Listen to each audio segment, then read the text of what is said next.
And ladies and gentlemen, welcome back to SATAC 2021. Today we have 107th JAS versus the Motley Crew. We're going to get into the dice roll in a second and finding out what map we'll be playing on. Do appreciate you all stopping by again for another good SATAC stream. So let me just get back into the dice roll as soon as possible. As again, we've got 107th JAS versus TMC, the Motley Crew. The Motley Crew are currently, I'm going to switch to Group A and B. As you can see, the Motley Crew currently leading the group along with 51st. 51st are up at 3 wins now. Let's see if the 107th JAS can bring it home, or see if 107th JAS can get him with a fighting chance. Group C and D, we've had a few matches since today, so this is how it lay last weekend before the matches. This weekend, we've had a really busy weekend this weekend in SATAC with a lot of streams going on, a lot of matches. But as you can see, ETF winning Group C, I believe they still will be. And Group D obviously going as there as well, with a bit of a mixture of wins. So let's get straight into the dice roll.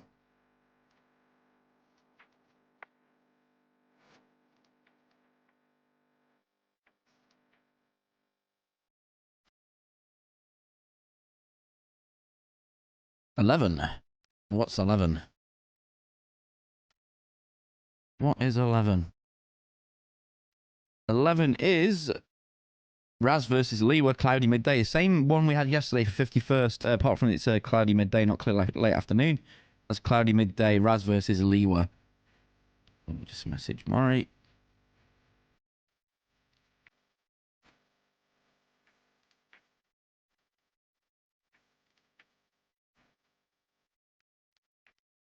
Okay.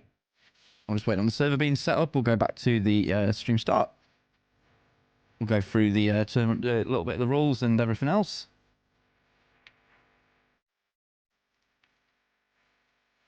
So again, giving a big shout out to our sponsors for this tournament: Eagle Dynamics, Magnitude 3, Razbam, Light ATC, TacView, and Heatblur. Very, very, very good sponsors there, providing the prizes for the tournament as well. Prizes for the tournament are: first place team will win a free choice of 6 unreleased or released modules from each sponsor from SATAC 2021. Then second and third teams will win free choice of 6 released modules, not unreleased and released, from each sponsor supporting SATAC 2021. Squads that reach the knockout phase will receive 1 key of Lot ATC and TacView. This is essential for the teams moving forward if they don't have it.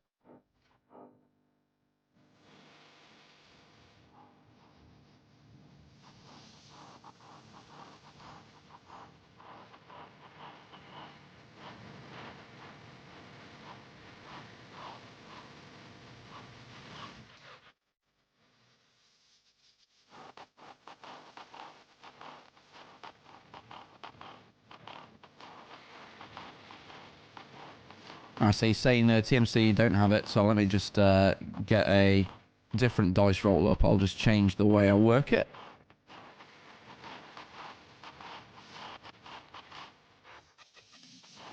So the way I want to work it is, if I do, where's Rich's message again? If I do 1 to 6, it'll only be 1 to 6 that I can do. So let me do a 6-sided dice. Roll it. Oh, single die. 6-sided. 3. Okay. So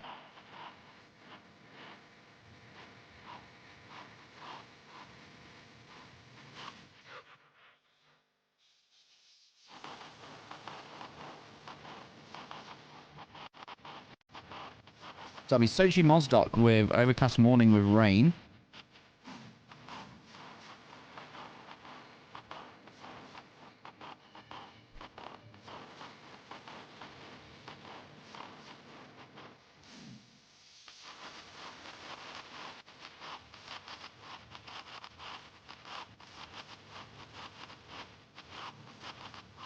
Right, so let's jump back into the stream start. We'll go back over the sponsors again. Obviously, I'm just going to re-roll over that again. So, again, thanks to all the sponsors. It's a really big thing here. 51st, thanks for setting this up. Rich and Maury have been doing a lot of background work on this. So, thank you very, very, very, very, very, very big shout out to them for sorting everything out, along with the other members of the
So initial spread from the team here.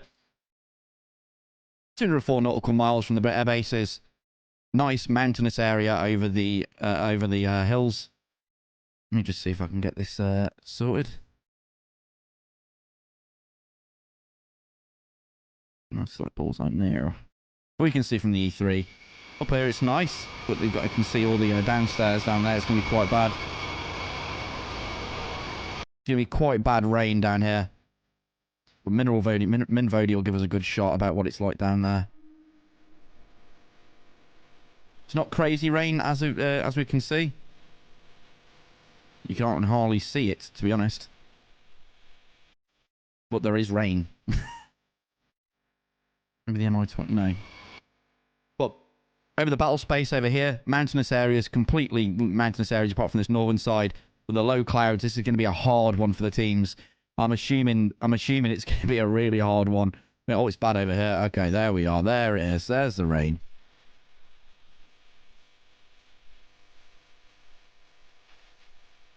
Coxie heard there was a 95 nautical mile aim 54 killing the other match. Really? I thought they were broken.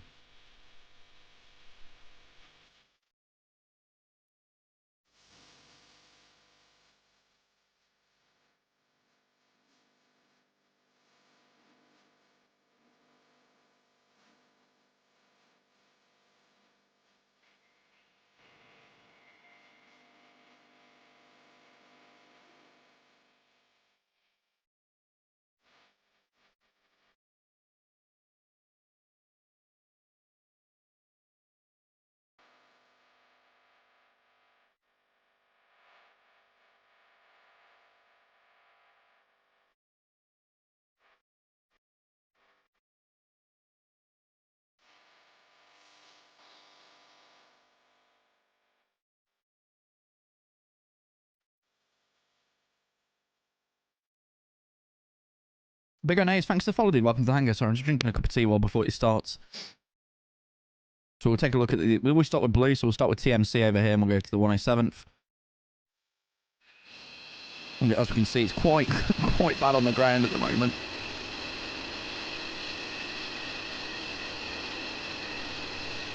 With all the rain. If we can have a look in the distance over there is all the mountains they're going to be fighting and all the low cloud. This is going to be quite a hard matchup for these guys. Going to be focusing on using the radouts. There's going to be a lot of issues. Well, not issues, but there's going to be a lot of people obviously face down looking in these non-visual environments. There's going to be a lot of fighting that's in non-visual.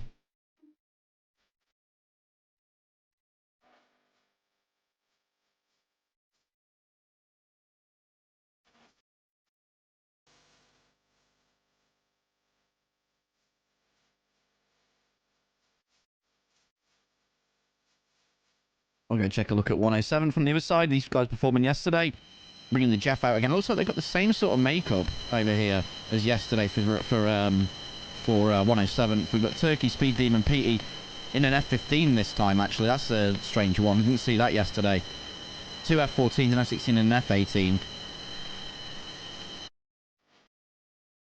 Maybe PT's been banished to it. I think it was PT that brought the Spicy Boy 9Xs, which are banned on the tournament. But we look over that. It was it didn't get a kill, and they were all dead, unfortunately. Anyway.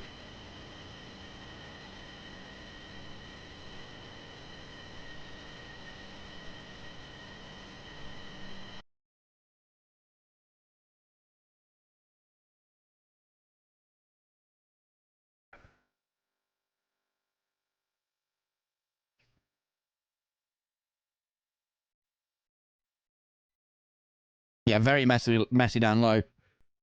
I don't even know how to do a METAR, Winston. I'm just going to say it's really rainy and horrible. Minvodi's not too bad, though. It was. Look, Minvodi's fine. Minvodi is completely fine. And then you go to... Well, let's not look at Nalchik. Nalchik's awful.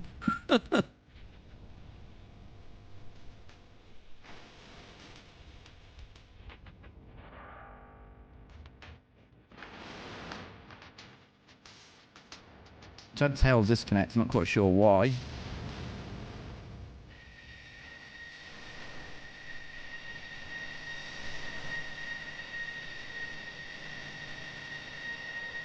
Oh, I remember me sort of bind out that I've got wrong. That needs to be that one.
Down here, and we'll select. We'll find out who's going last in a second.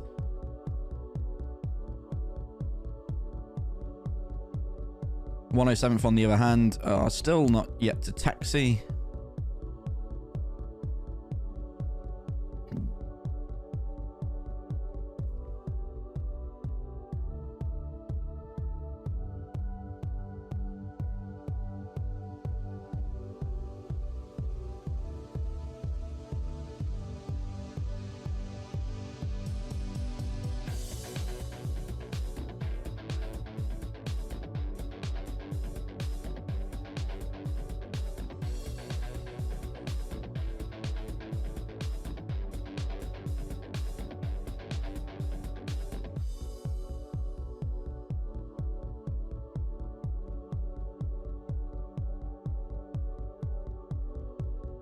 Just waiting on 107th to taxi. I don't know if somebody's gone to the toilet or something, because they're all just sat there doing nothing.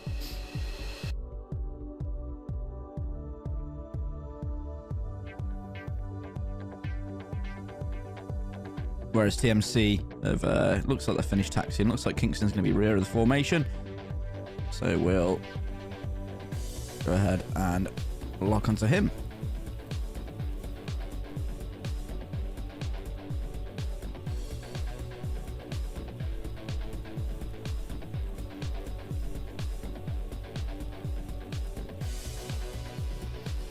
find a different spot, actually.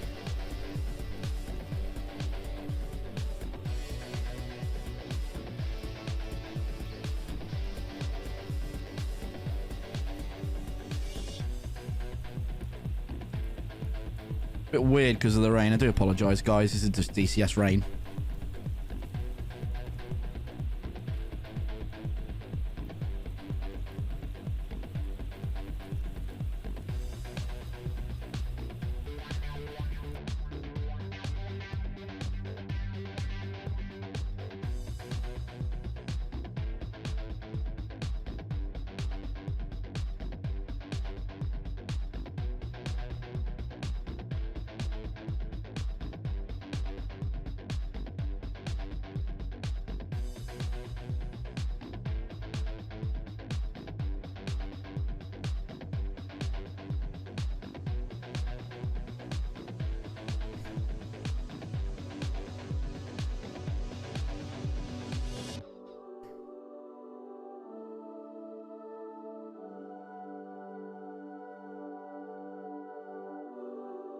Ah, 107 taxi in now. Maybe they just didn't know.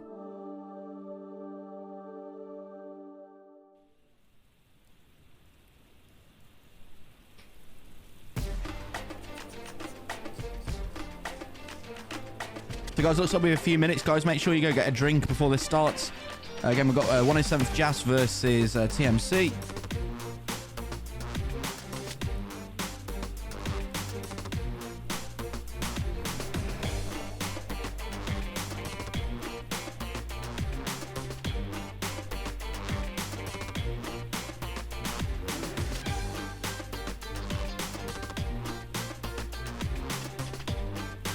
Looks like it'll be a few minutes. Yesterday's match was really good. 51st versus 107th Jas, who are also in this match today. I believe this happened because of a reschedule. But really good showing from the 51st. 107th Jas did put up a good fight as well. Did have some good players showing off as well.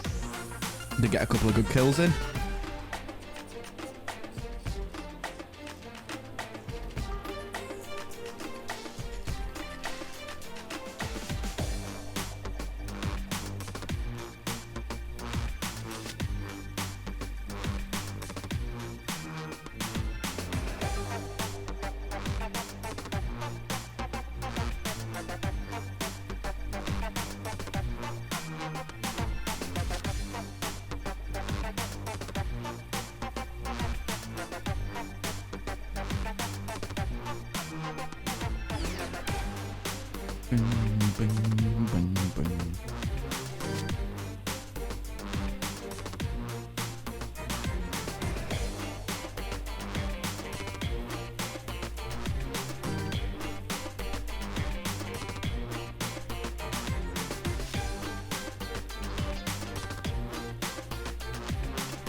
So it looks like we've got some radio problems here on the 107th side. I'm not quite sure why.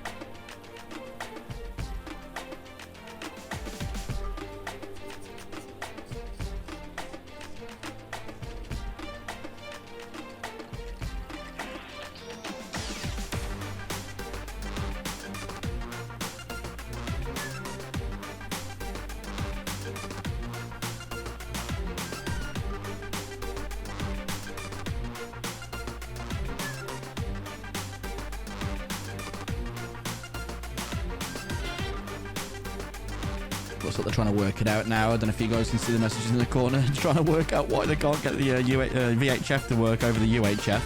I don't have any experience with SRS in the F15, so I wouldn't know. I usually just use TeamSpeak or whatever.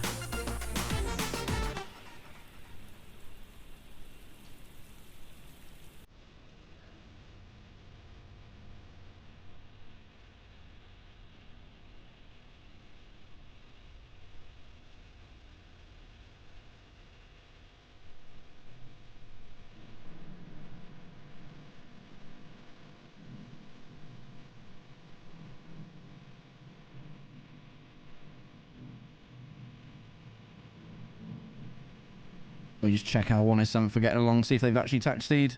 Yeah, they're taxiing now. Brilliant.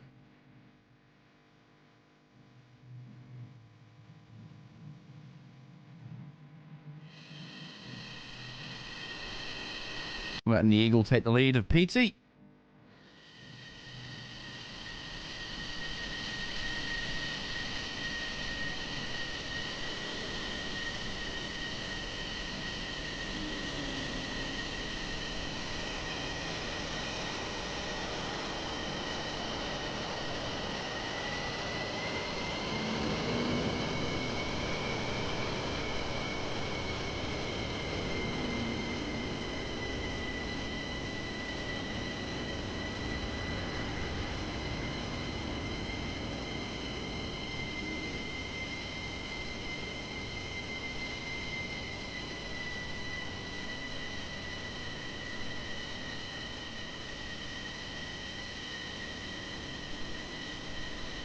Again, really bad conditions here in the Caucasus. Sochi versus Mozdok. We're fighting over the mountainous areas over here. This is going to be a big issue for the pilots to fight down low. We'll see how they manage to work that out with their, obviously, their inability to really fly visually down in these areas. Because I believe there is some low clouds covering the mountainous areas. If they're defending, they might have some CFITs. It's going to be a hard one for the pilots to work out.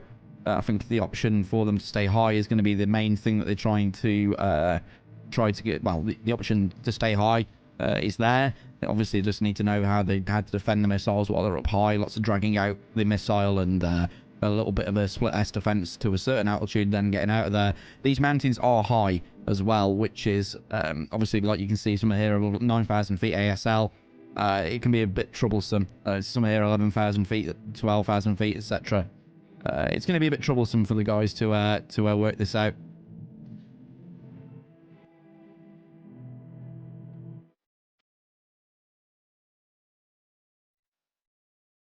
Some of the highway man.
TMC opting to take off in tandem.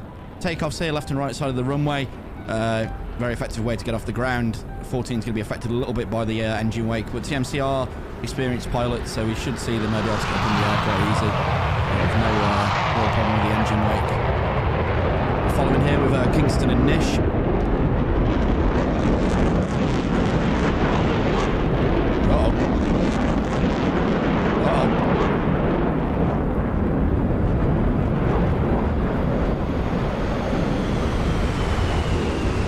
Being affected by the wind there a little.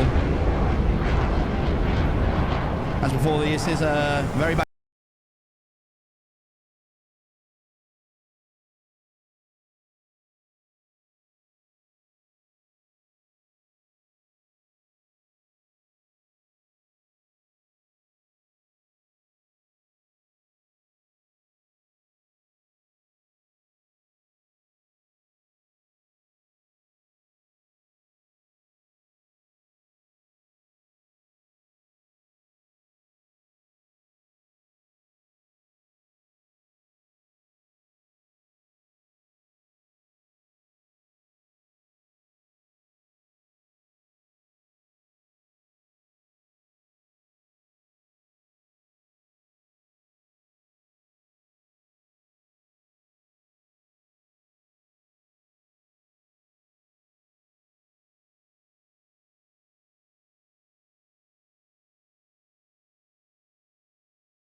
Nicely done there from the 107th dudes. Lead Hornet here with Granite.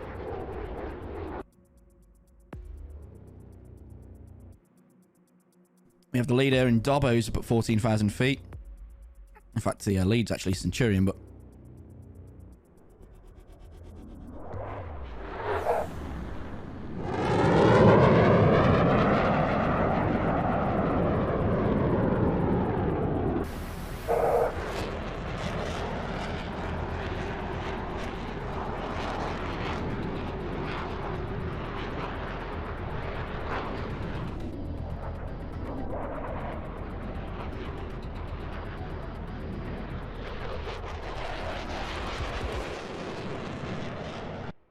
Beautiful there for TMC. Kingston and Nish up at 14,000 feet. Struggling to find their way up.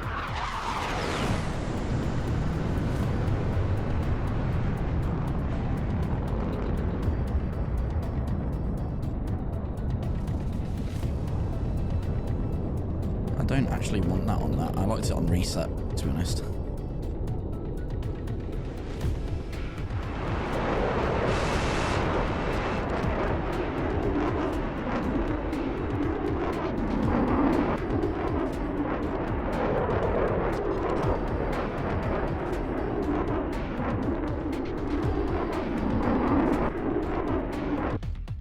Let's take a look at Tail, who's up at 17,000 feet.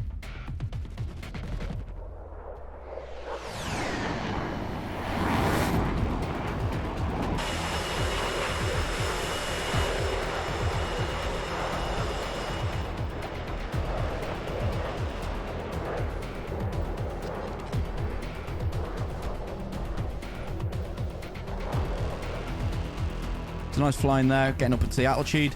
Currently have no teams in the zone as of yet. 107 for forming up over this side. Let's take a look at Ouch and Lieutenant Dan.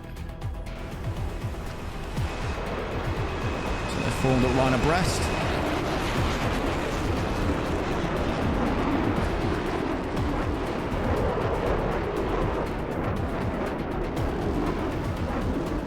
Confusingly, not seeing skins they had yesterday, the TMC dudes. I did install their skin, sorry, the 107th dudes. I did install their F14 skin, but it's weird to see their F14 pilot not taking their own skin. We have a mixture of them not taking skins as well. Like this guy's took the basic skin. PT is in a 107th skin. He's in his Eagle.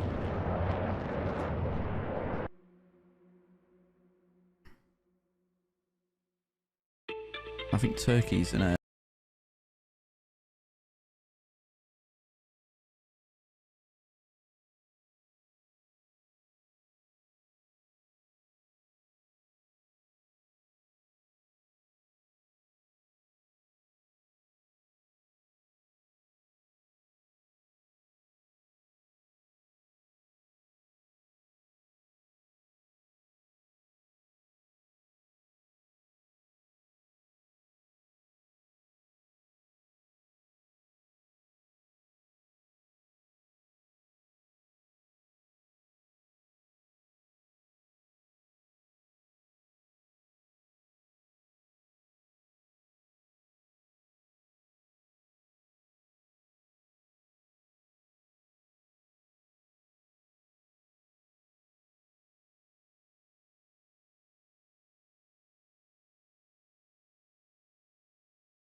Looks like Petey's opting to go into a southern flank. Obviously, 107.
PT onto Gold Amram. Looks to be tracking. No, it's defeated. It's been notched.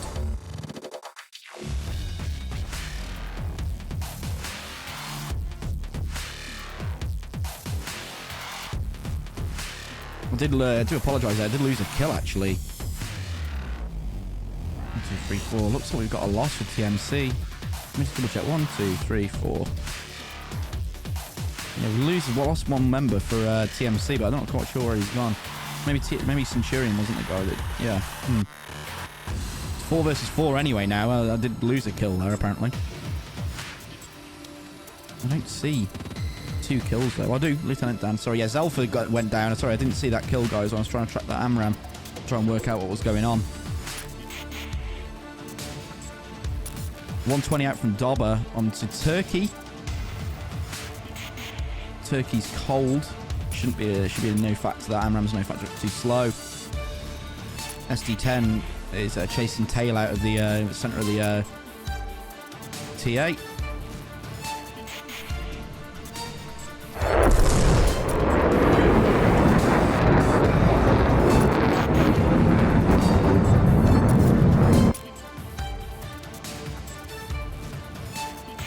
Seen double work here from Golden Kingston onto Puddles and Ouch. Amram from Lieutenant Dan onto Dobber, it looks like. Yeah, onto Dobber. Dobber's descending now, it looks like, or he's ascending. He's trying to bring it into the notch. Following this Amram.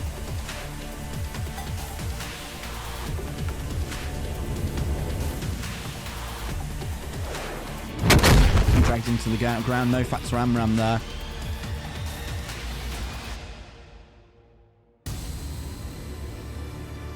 Phoenix might track here onto Puddles. How fast is that? 700 knots, that's dead. Amram from PT onto gold. We'll follow up from gold onto PT. PT already trying to bring it into the notch.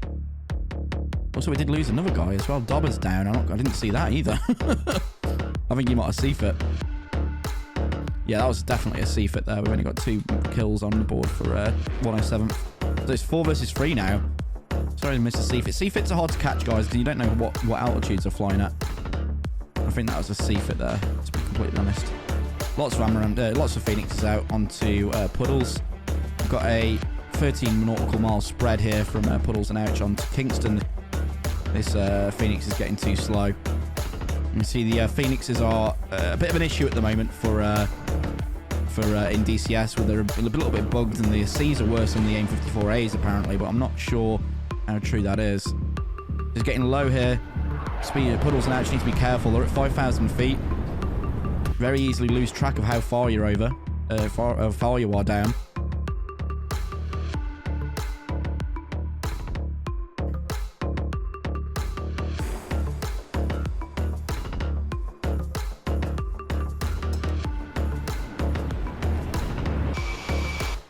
Seeing a Sparrow from Kingston onto Puddles.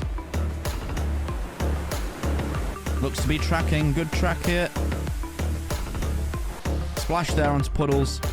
2 AIM-7s out there, and no factor they're not being tracked, or they're not being traced. So Kingston kill there onto Puddles. It's now 3 versus 3. PT Amram onto Kingston. Kingston looks to be on... Well, he's just on Sparrows. So Amram is tracking him. Let's go on board.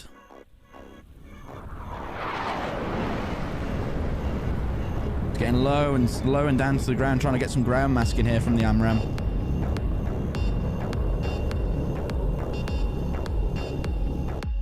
Amram is defeated. Amram from gold onto Lieutenant Dan. Lieutenant Dan needs to defend now. He's about 22,000 feet.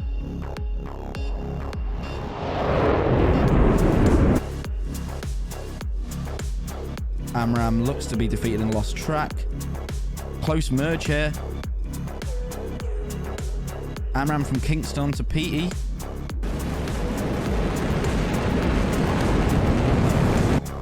Not seeing that in the clouds. PE's trying to get away in his F-15.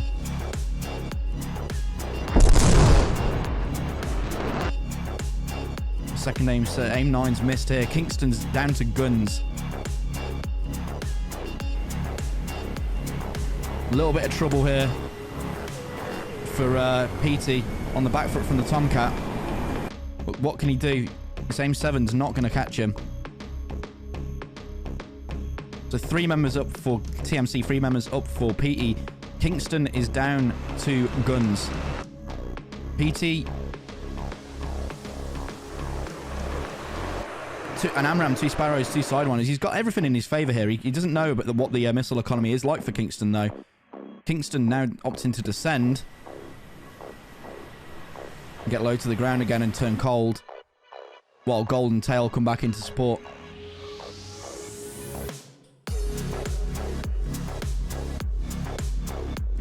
ST-10 from Turkey onto Tail.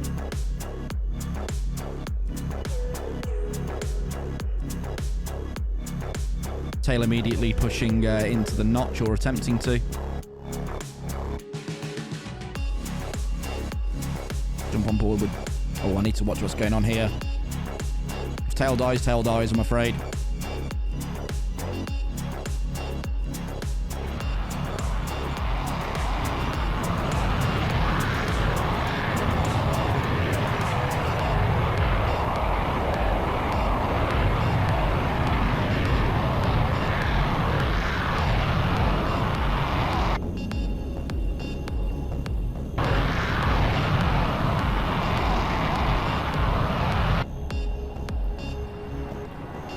Lieutenant Dan, you need to drop those bags, mate. You need to drop those bags.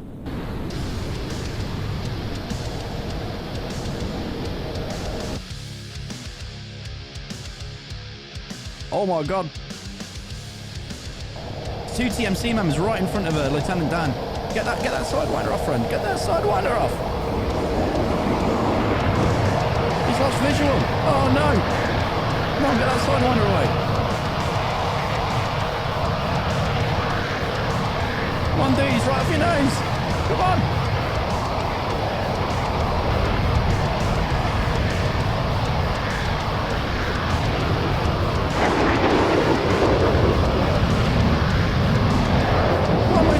Fucking shoot! Fucking shoot!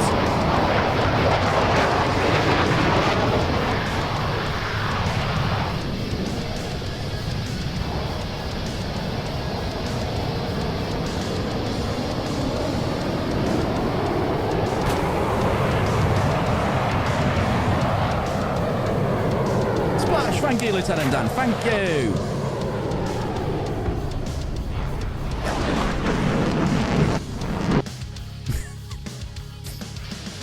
Taylor, ER onto Lieutenant Dan, wasting a lot of time there. He's caused a lot of issues for himself. He's going to die here now. There we are, Lieutenant Dan down. It's down to Turkey. In the Jeff, who is down to heaters.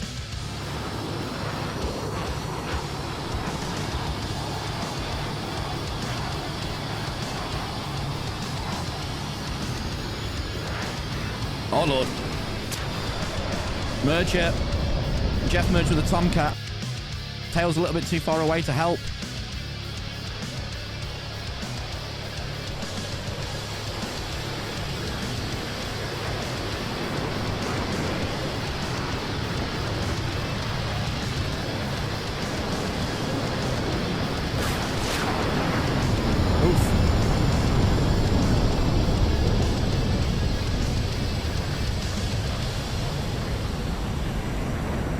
Turkey needs to be careful here. He's really low.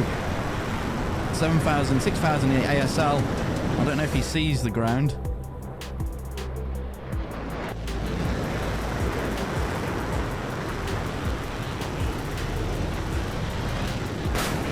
He's got the tone there.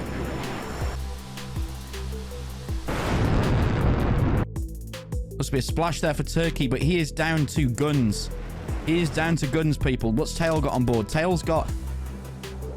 he's got 2 R77s, an ER and an ET. He's just, yeah.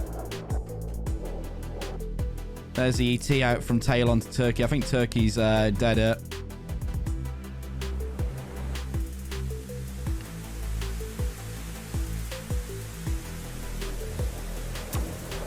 Splash onto Turkey. Good kill there from Tail.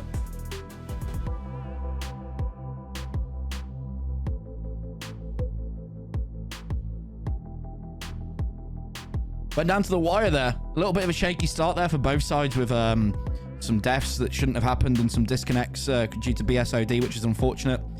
But as you can see there, TMC bringing that first round home.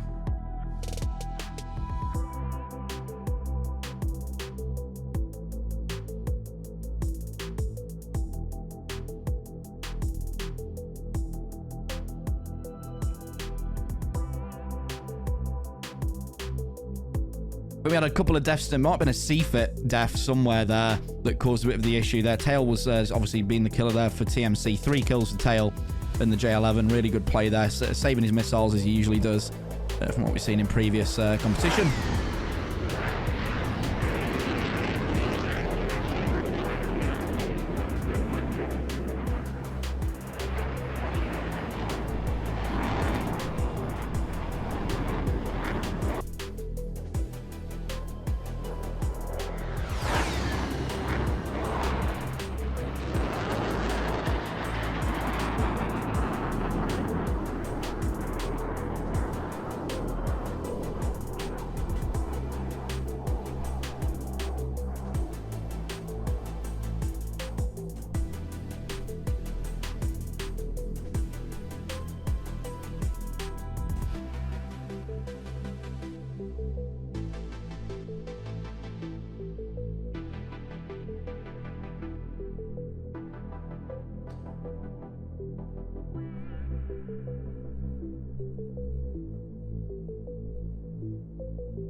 on board back here with Tail taking us home. Saving the round there for TMC. They had serious missile economy problems with both sides at the end there. I think one of the issues there, I forget it was Speed Demon or PD. I forget who PD. I think whoever it was for 107th. Either it was either he didn't see the Tomcat in front of him, or the Bandit in front of him, or it was SA loss. But I think what caused him to have a bit of trouble there was he didn't take the shot early and wasn't able to support his teammate. With I think it was Tail involved with that fight. That's unfortunate. That was probably down to SA loss rather than anything else.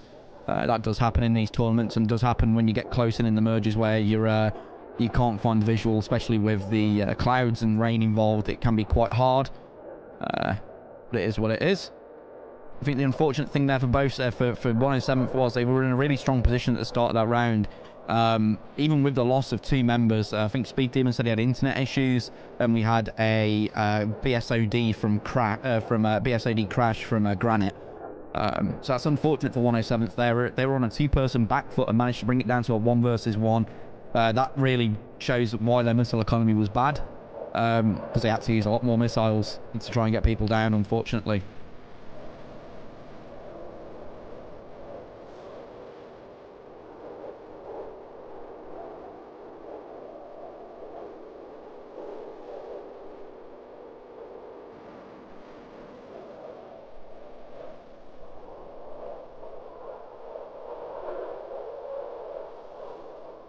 So again, good round there from TMC, bringing that home 1-0 for them if they do manage to land. If Tail does manage to land this back at base, he's got to fly all the way back to.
We're hoping for 3 rounds. I'd like to see 3 rounds here.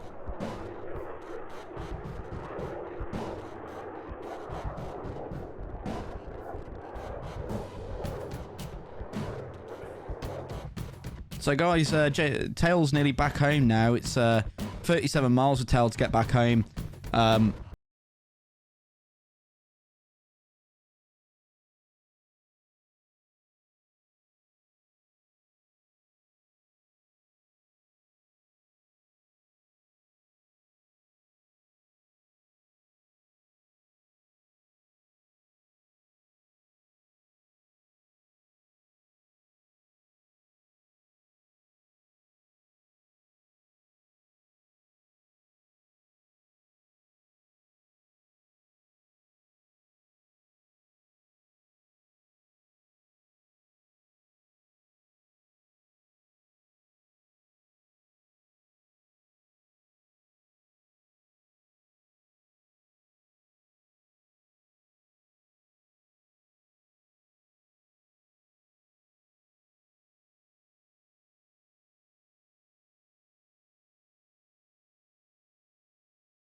I'd imagine, I'd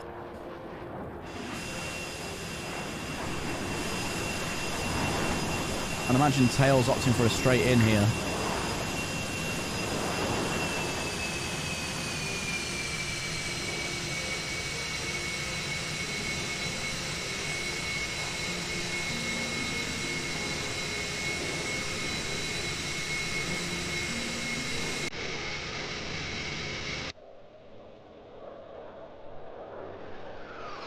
Been awful weather.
Touchdown from Tail there. It's showboaty landing as usual. We said that last time, but good landing there from Tail. So that's 1-0 to TMC. Let's score it right. One.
Okay, we're waiting the server restart. We're going to quickly go to the trailer, and we'll go to a quick pause break. Guys, go get yourself a drink. Go get yourself a glass of water, whatever. Get yourself a quick bite to eat. We'll be right back shortly. Hope you enjoy.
Okay, guys, going for a quick break. Well, yeah, we'll be right back when the server's restarted. Just waiting for it to start back up. I'm going to go quickly grab a drink. I implore you guys to do exactly the same, so be right back.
Right, guys, we're back.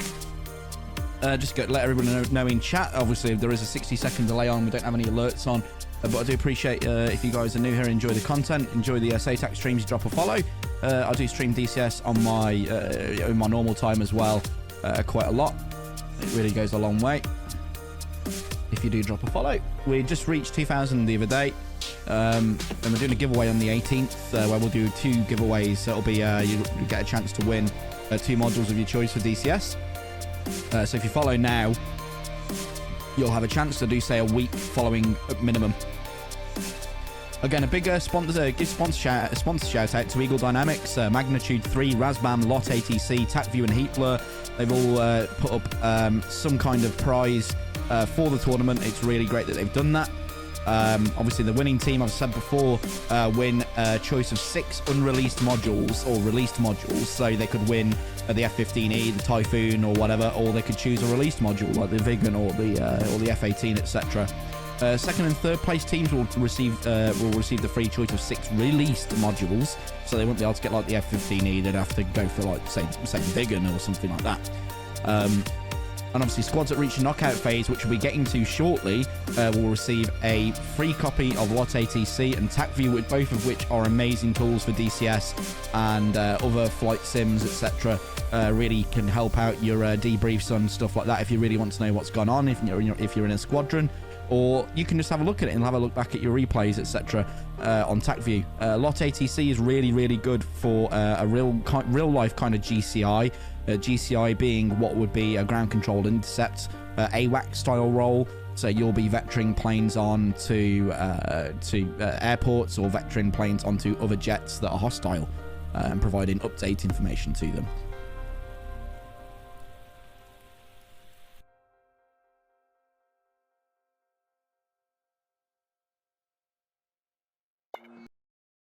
Okay, just getting set up, guys, and we're back in the server.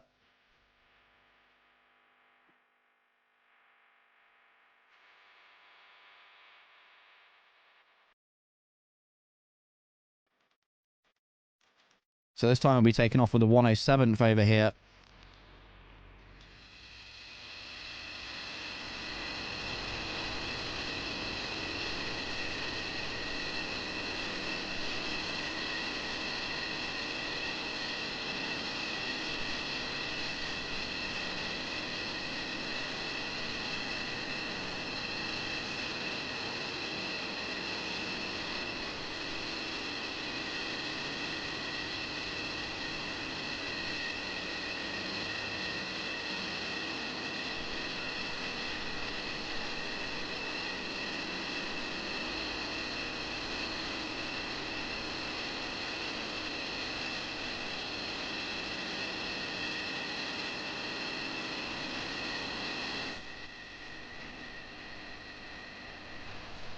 I'm not sure they're not taking their Jaskins. I mean, they were fine. They were taking them yesterday.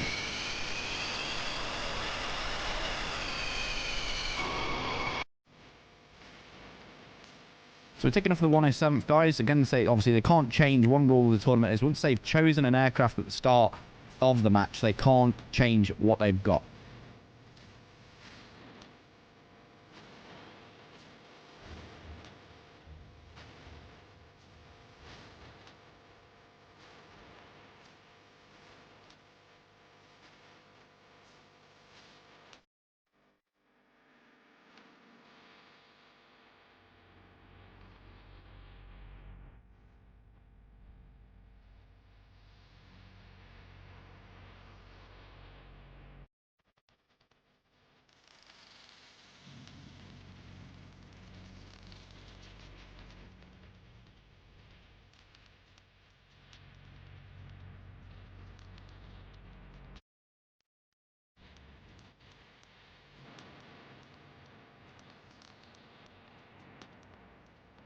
So, as I said before, they can't change their aircraft. So if they do have a talk, they can't just be like, hey, we need to take to this instead of this. They need to change up their tactics.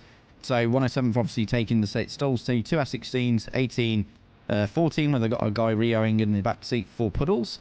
Turkey in the Jeff, and PT in the F-15.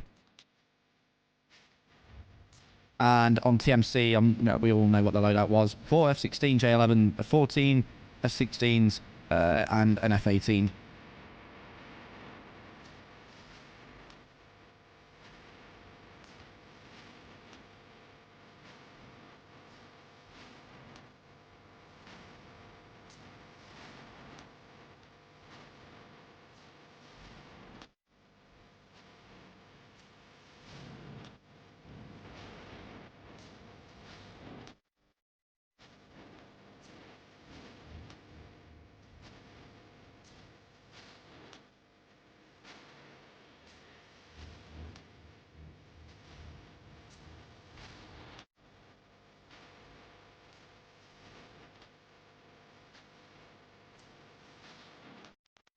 I'm getting guys in chat. I'll try and reply as much as I can via text over there. As we've got a minute delay, I don't want because you might be forgetting what you've asked or anything like that. So any questions or anything in chat, I will try to answer in chat myself via text. So yeah, welcome Fishing and everybody else. On the subject, I see the F-15's being talked of in chat at the moment. The subject to the F-15, I think it would be better than the F-16 if it was overhauled and we got a data link. The F-15E Strike Eagle, we'll see how that is when it comes out. With it being a two-seater, I'm not quite sure if the rear guy controls the radar or whether it's just doubled up screens and they can control the radar, or if it's just purely weapon systems, i.e. bombs and navigation. But we'll see how that comes out from Razban when it comes out. I'm not entirely knowledgeable about the F-15E Strike Eagle, to be completely honest. The one jet that I think is going to be a game changer for DCS is the Typhoon. When that releases, we'll see some real energy fighters. The F-16 will probably take a back seat in terms of energy fighters. Because what's one thing that the F-16 has going for it right now is kinematics. It is absolutely mean at fighting at high speeds. It can get speed really fast, and it can stay really fast. However, the Typhoon does have that edged out, I find, and it can carry much better missiles. So we'll see if they're allowed in tournaments in the Meteors, because it can also carry AMRAAMs, which I will happily use in place of the Meteors, to be completely honest. I think the Meteors may be a bit too much for multiplayer DCS in tournaments. Everyone thought the Phoenix was bad when it first came out. The Meteor might be worse.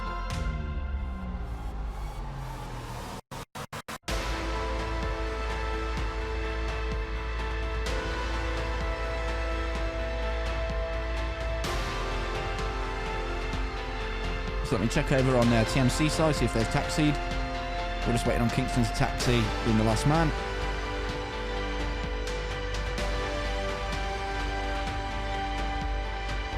Again, guys, just to reiterate the ground conditions here, if you guys are just stopping by right now, it is horrible. Rainy, low clouds, windy, with engine weight turned on. This is one of the few differences, well, one of the big differences about this tournament compared with others. Lots of other tournaments are usually just midday, good weather, and there's nothing else changing there. This takes us into like real conditions where it's brought up into the case of like, you don't know what's going to happen on the day, and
But we'll see how it goes.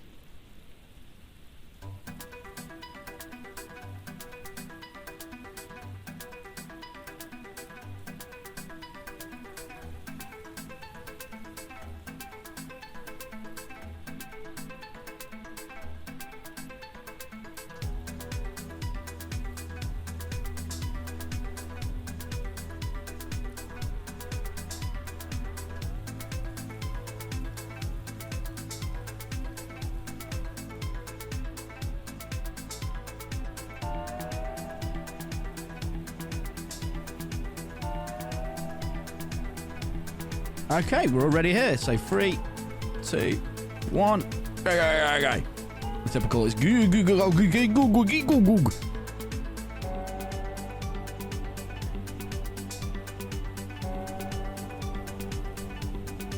Just going to change the way I do this.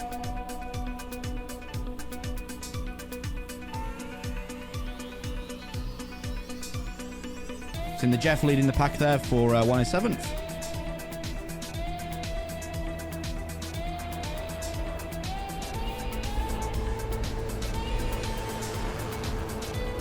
Yeah, 15 going ahead and lifting off right now.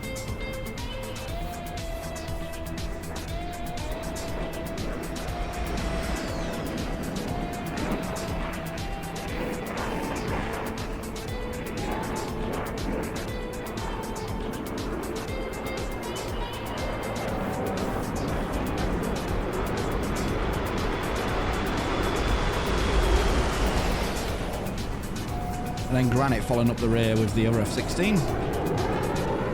There's a little bit of wind.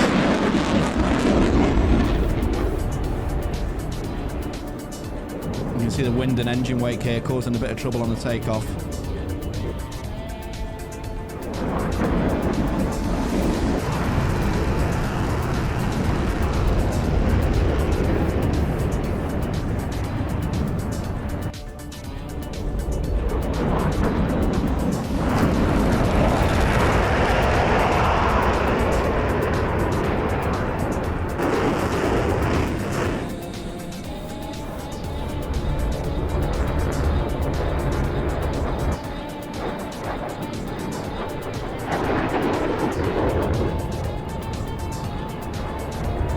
That's 107th in the air nicely there. Speed Demon being the last guy. I got mixed up between Speed Demon and Granite being the last guy. And it looks like TMC have had a decent time taking off as well. Unfortunately, the round previously was a little bit troublesome for Kingston. Weird coming up through the clouds. As you can see, the low cloud base here, 8,000 feet. I think it goes down to about 6,000. The guys have got to push through the wind, etc., and get up high. We've seen Turkey up at 13,000 feet now. And JF17. You can see here the clouds are much better and a bit more open, but you can see these tall mountain edges. That only gets worse over here.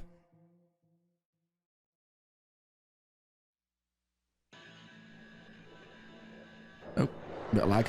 Sorry about that, guys.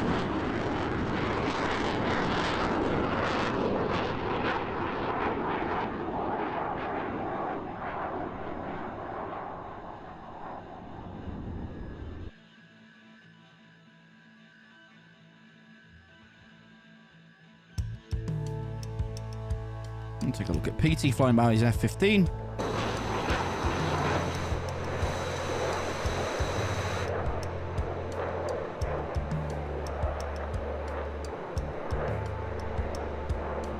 can see the standard loadout here for these guys.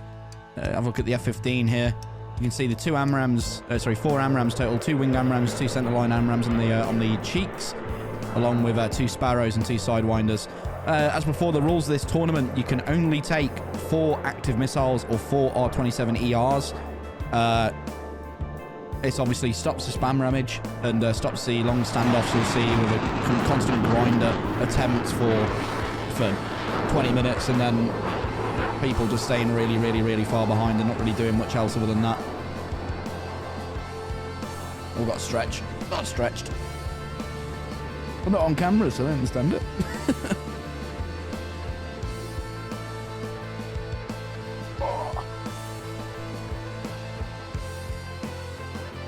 107th opting to take a berth over here towards the north. I think they're trying to avoid the mountains, whereas TMC look to be opting to do exactly the same before they get into the TA. I do appreciate the follows today, guys. Nathan, Big O Nades, Styloka, and Clocon, I appreciate the follows, guys. Really do appreciate it.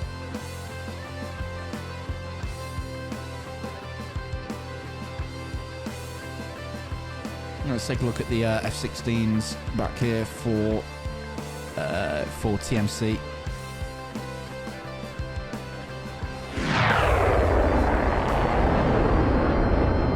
I want to see one with the skin on. I think Speed Demon's got it.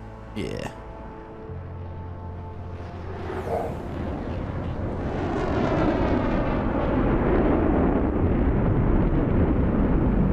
For 107, sorry.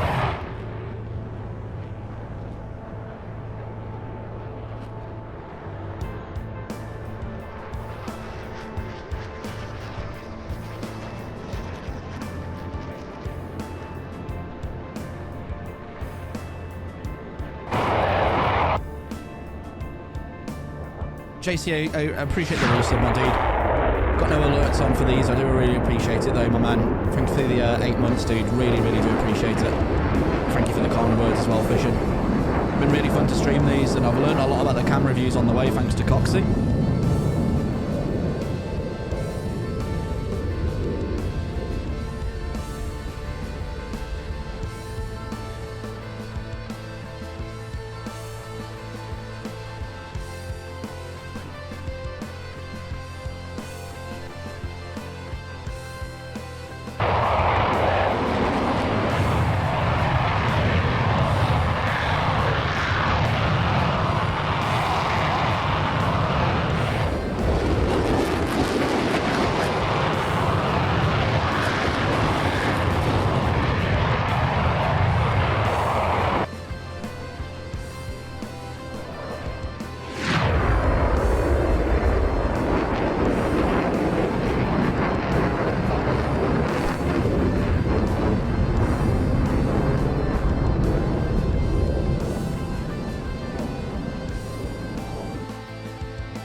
So I got a little message from Breedle a while ago. Breedle Juice, another streamer. He's watching the he's watching the Twitch stream in his dad's Tesla. So shout out to Papa Breedle and yep, and Mama Breedle.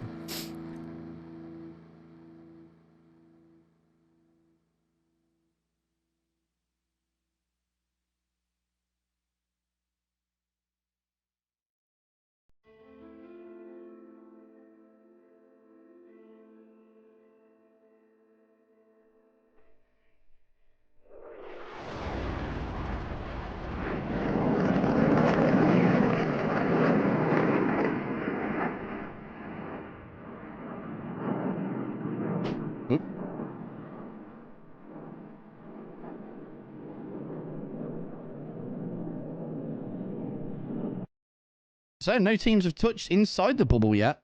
Strange one.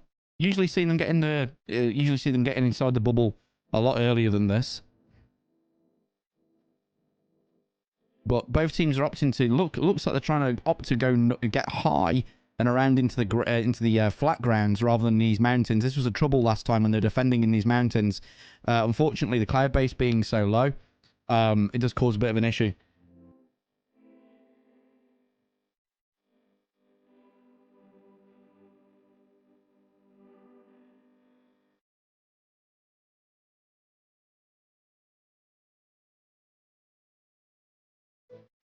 Red being first to get in there, which is TMC. Seeing a current spread of the target is about 100 miles, 95 miles, so 90 miles or so. From Turkey to Zelfa, being the lead element for TMC. Looks like they are actually going for a tactical wall. Being employing here instead.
So we're seeing a 64 nautical mile spread here from Turkey to the lead element.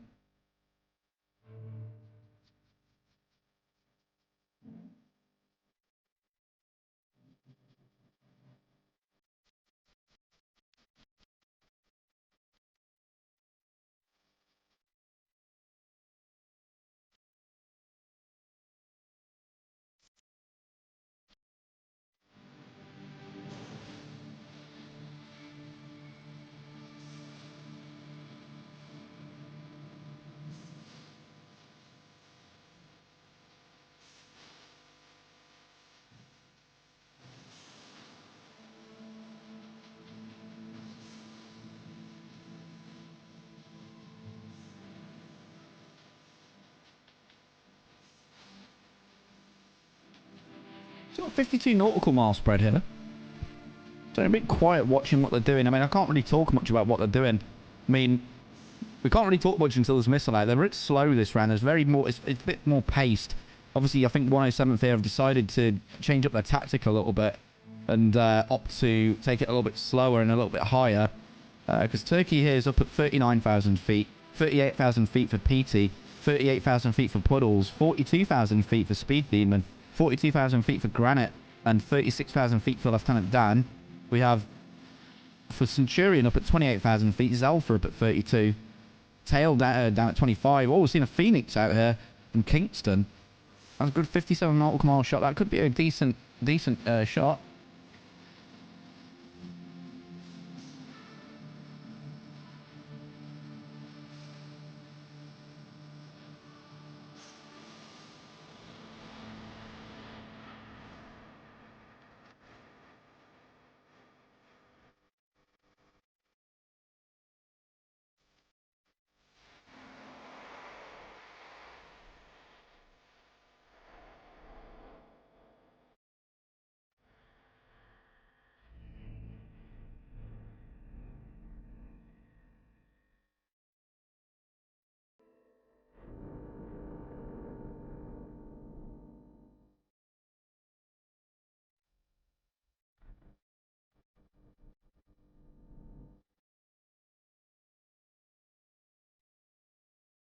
This Phoenix here is still fast. I don't know if it's been supported though.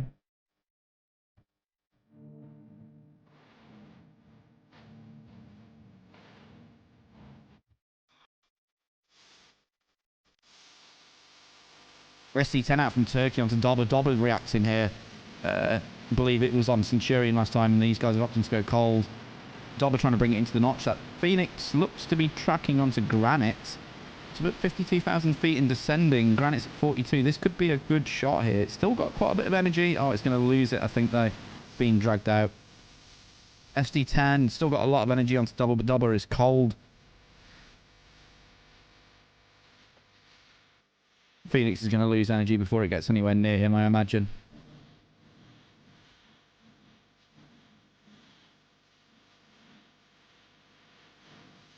SD10's lost all its energy.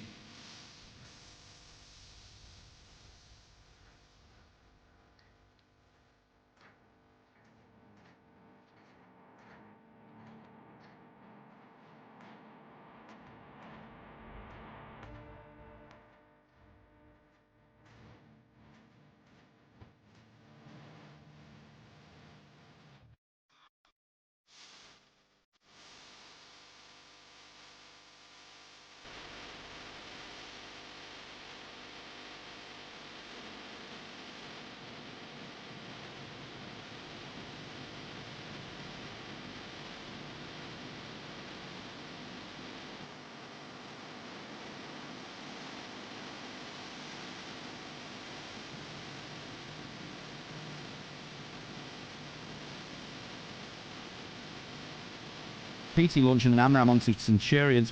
Pace start here from both sides. Big spread here from 107th. And TMC opting to go for the tactical blob, it looks like, as it's called.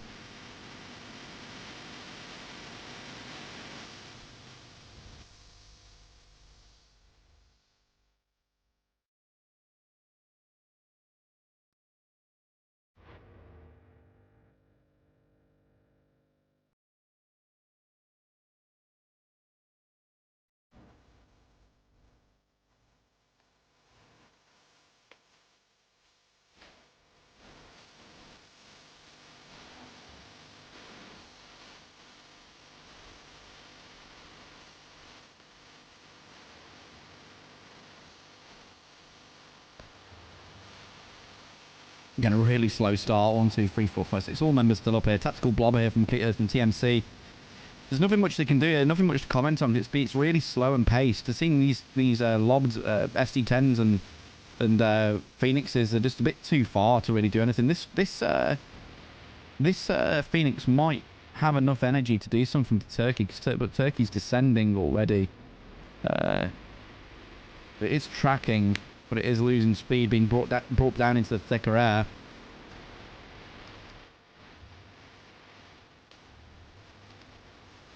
All this SD10 might be bad onto Dobber. I don't know if he sees it. Unless it's just not tracking. No, it wasn't tracking.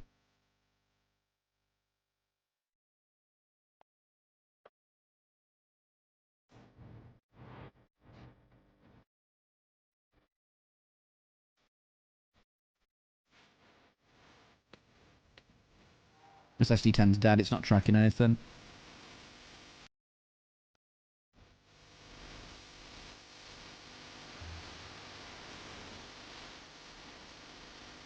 Fuel economy game curious, I believe that's what's happening here. I think what happened last round was it was a bit too fast paced in both teams and they had really degraded SA. And TMC and both 107 and TMC are opting to maintain some SA and drag missiles out. I think 107 realised that TMC did have a good missile game last round. Ooh, you don't want to do that, Turkey.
Speed Demon AMRAM out. That looks to be unsupported. Looks to have gone cold off the rail. Speed Demon pushing back to his the rest of his blob of Lieutenant Dan Puddles and Petey.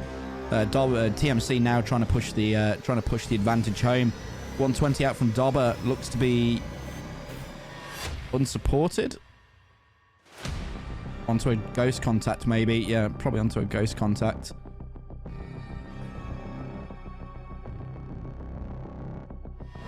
Phoenix was into the ground.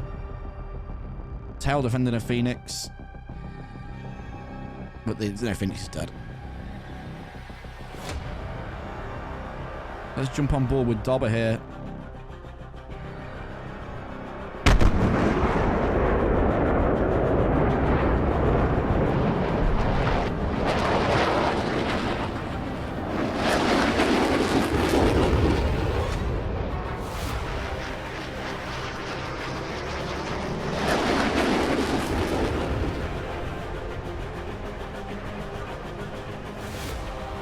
Must be in a recommit here onto the other guys. Got a spread of 20 miles between them.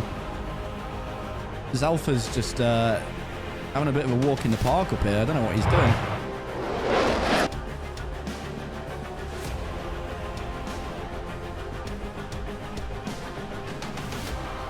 Samram's completely dead. There's some in there. Zalfa, you don't want to do that, mate.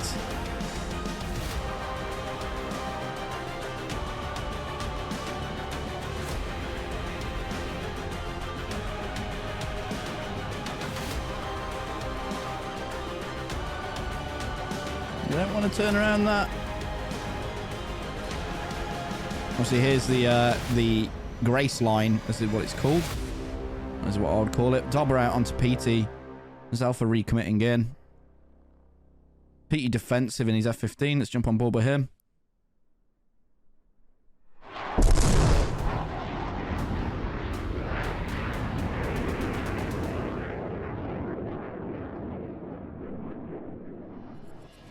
Amram's defeated. And check the missile economy for these guys. Pete's still got quite a lot of missiles. Lieutenant Dan Amram, he's down to one Amram, but the Amram's going out onto gold. Gold automatically in the split S defense or in the into turn cold turn defense. Split S. Lieutenant Dan opting to drag the missile out.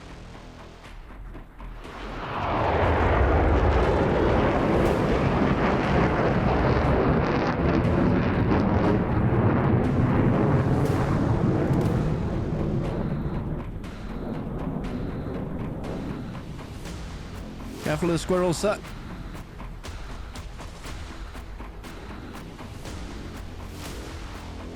He's in the recommit. Again, 4 members still up for TMC. Missile economy. Pete still had quite a few. Lieutenant Dan's got 1 Amram left. We checked. Ouch. He's got 1 Phoenix left, 2 Sparrows, 2 Sidewinders. Speed Demon is 2 Amrams, 2 Sidewinders.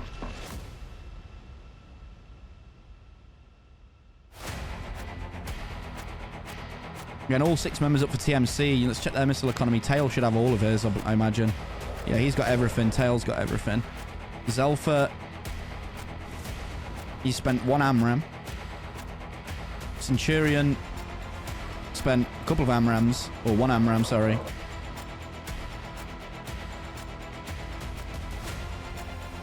.120's out from PT onto Tail. Kingston, I know he's launched a few. Yeah, he's got no Phoenixes left. He's down to Sparrows. Dobber down to Sidewinders. Gold down to 1 Amram, 2 Sidewinders.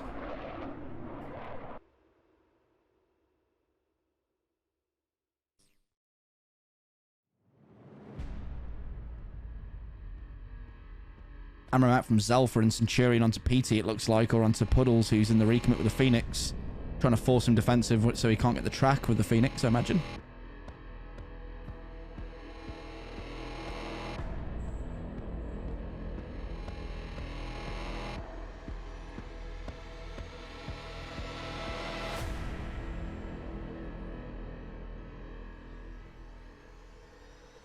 Phoenix could be tracking quite hard here.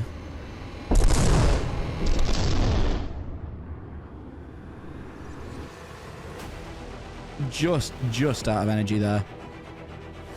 Very, very close. When they get brought down, these Phoenixes, into a lower terrain, they just lose a lot of energy, which is unfortunate for the current patch.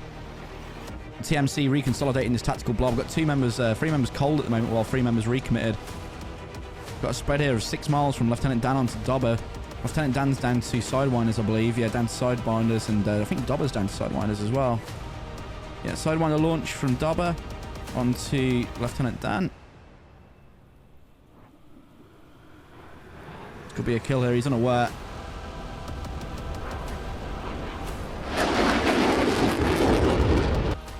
A9M going missing.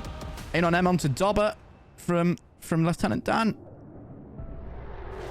Splash! Lieutenant Dan getting the kill. First down for TMC. Lieutenant Dan securing that kill there, but he is now Winchester, I believe. I can't fucking see. No, he's got one missile left.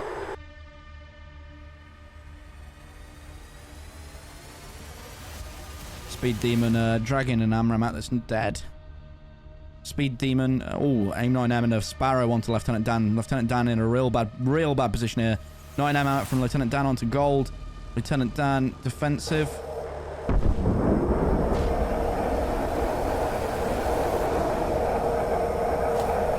Not the best way to defend the 9M. 7 just missing, losing control. Lieutenant Dan missed that. 9M onto Lieutenant Dan from Kingston. And he's going to bite the bullet there. Kingston, good kill onto Lieutenant Dan. Or Lieutenant Dan. 120C out from Centurion onto Puddles. Puddles going to go into an immediate defense. Sparrow sending out as well.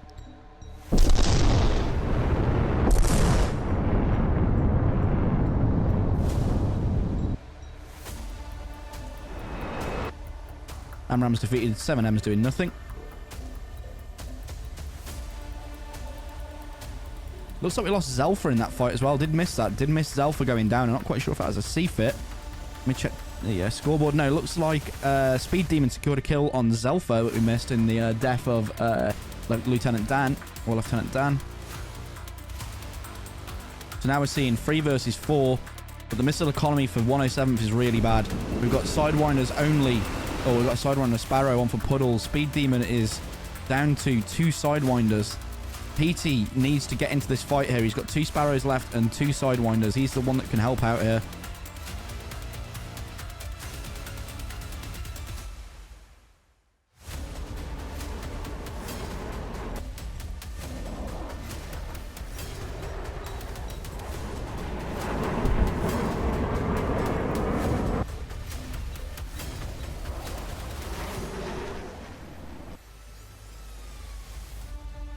We check the missile economy out here for TMC. We've got 2 Sparrows left on Centurion and 2 Sidewinders. Tail should still have a lot of his stuff. He's got everything. Yeah, so Tail being used here is like the missile economy dude. Kingston is down to guns. Gold. One AMRAAM and 2 Sidewinders.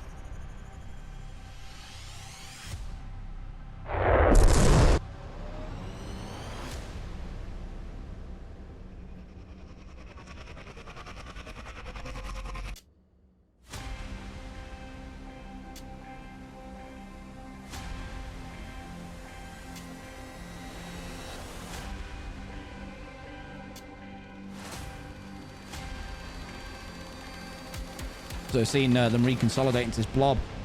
AMRAAM out from Gold onto Puddles, 10 nautical miles. Follow up with the M7M. I would not have wasted that. I would not have wasted that at all. Gold immediately turning cold. Puddles is turning cold as well. Now it's Tail here coming in. 12,000 feet trying to secure something here. He's just staying alive. That's what Tail's job seems to be.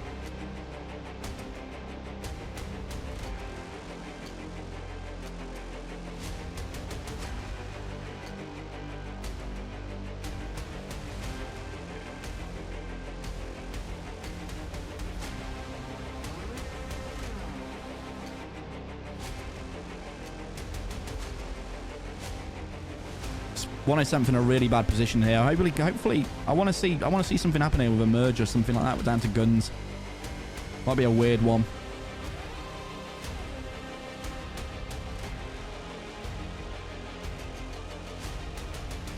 So Kingston, Kingston here is down to nothing. He's recommitting, trying to drag the missiles out, I imagine. Gold up the flank here. He's down to Sidewinders. That looks like one Sidewinder.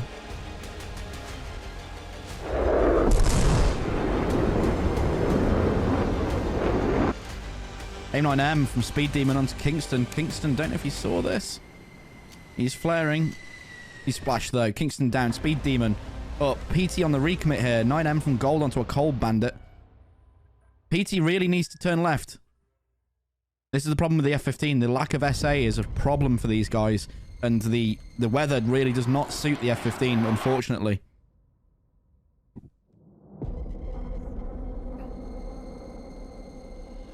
That's 3 versus 3 now. Petey's got all the missiles in hand. Gold, I believe, is Winchester. Gold is Winchester. Petey looks to be trying to find him. He's flying away. R27 ER out from Tail. Not quite sure who's that on. Looks to be onto Puddles. PT sending out an aim 7 onto Tail. Tail looks to be trying to sort onto PT, but he's immediately in the defense. There's a kind of 6-mile aim 7. If Tail goes down here, this is a lot of big loss here for TMC. That is his missile. That's where he's got his missiles. The missiles are all on board with Tail. PT just needs to chase him down and allow Puddles and Speed Demon some time. Centurion, I think it's down to 2 Sparrows. Yeah, 2 Sparrows and Sidewinders. PT just needs to get onto him a little bit more. He's got 3 mile spread now. This is where I'll be launching that second Sparrow. Gold has got nothing, but Puddles, what's Puddles got? Puddles has got a Sidewinder. Gold's trying to form into his 6. PT. I think he's lost sight of Tail. Aim 9 out from onto Tail. This could be really bad here for TMC. Good work there from PT. We've got a merge here. We're close to a merge. Could see a guns kill.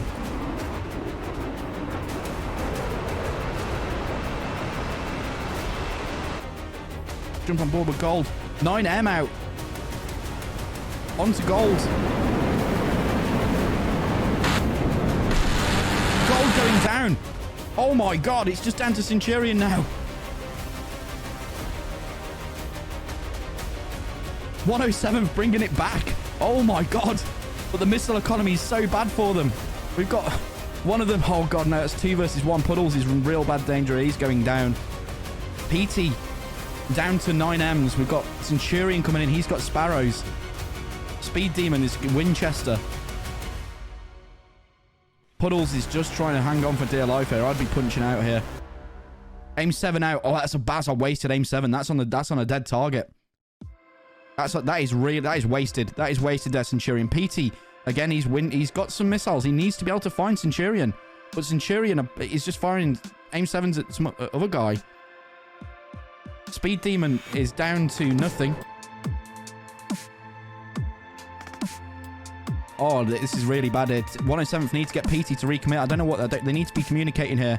Puddles is ejecting. Speed Demon is pressing towards Centurion. Centurion does have a Sparrow left, but I don't know if Centurion sees him.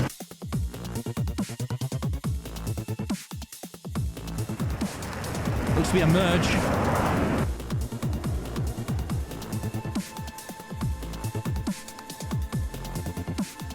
Speed Demon forming into Centurion 6. Let's jump on board with Speed. Speed Demon's lost him, though. Speed Demon's lost him.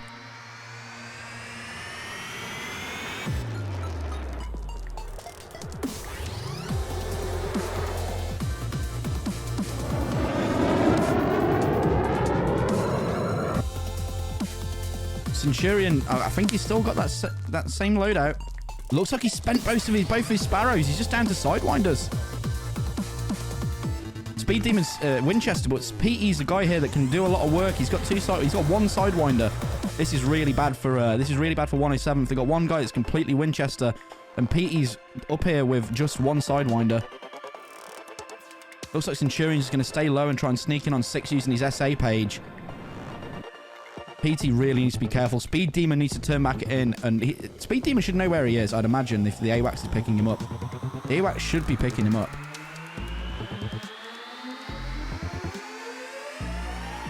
Deliberator, I do appreciate the raid, man. I hope the match was really good. Welcome everybody from Deliberator's stream on Kebab. We're streaming 107th Jas versus TMC at the moment. It's gone down to a nail biter in the second round.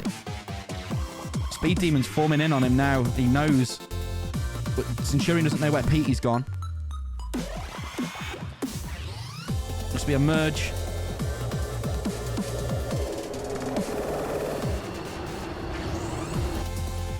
Petey's turning in. Come on, Petey. See if you can see him. Want us to go down to the third round. Come on. It's off your left leg, my friend.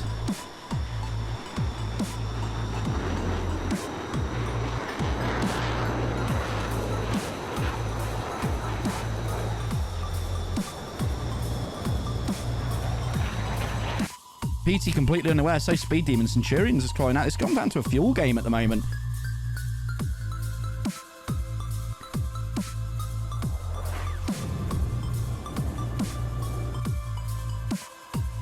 This is where the guys could really do with a GCI.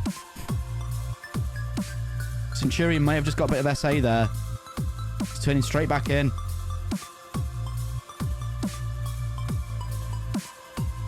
Speed Demon and Petey are in a really bad position here. Speed Demon completely unaware.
Indicated airspeed 190 knots.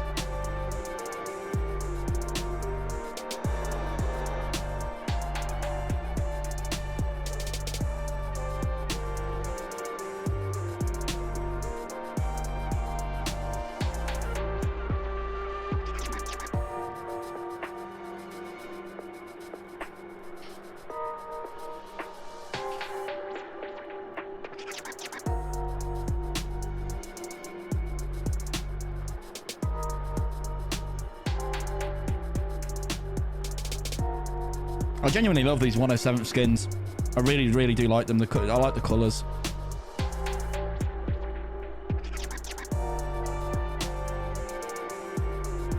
Looks really nice on the F-16s.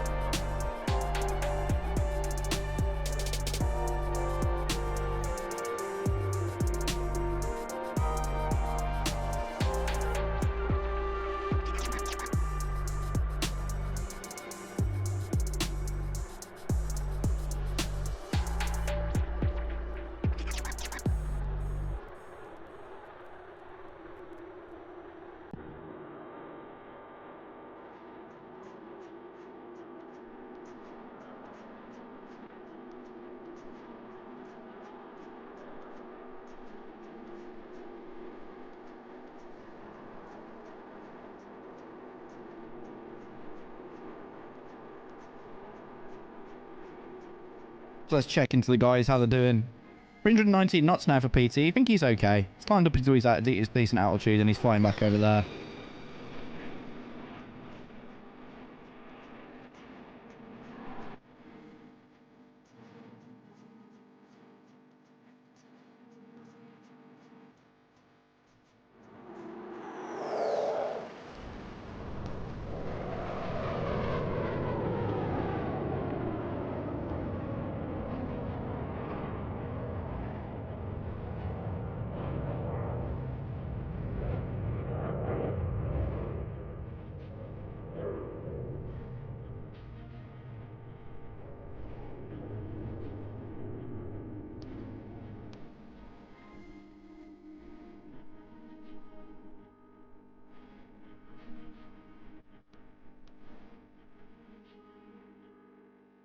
We're watching how this goes.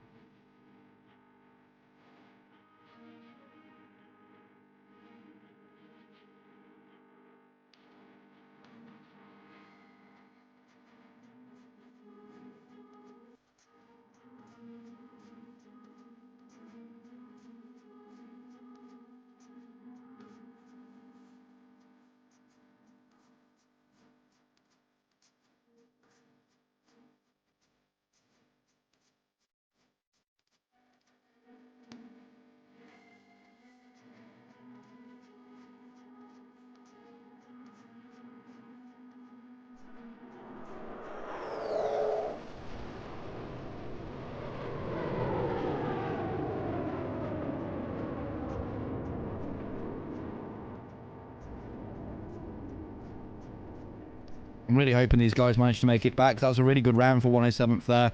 PT really bringing it in clutch there, eventually finding the target. Which is weather situations are determined by a dice roll, and the map and everything is via dice roll. We were limited to caucuses today, so you know the chances of a really bad weather were a lot higher than usual. And we did end up with really bad weather.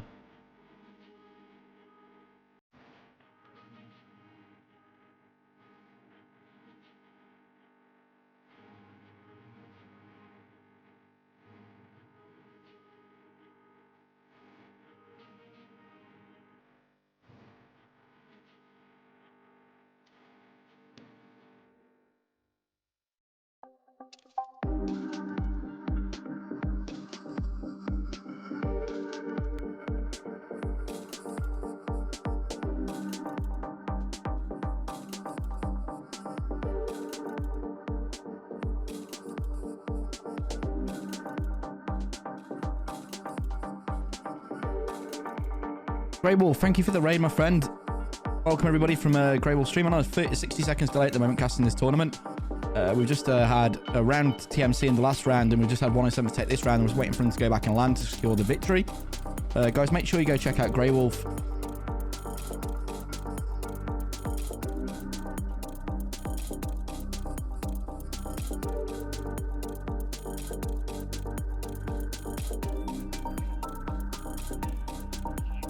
Go give him a follow, guys. Go give Grey Wolf some love. Amazing streamer again. Deliberator, thanks for the raid, dude. Hope your match turned out very good.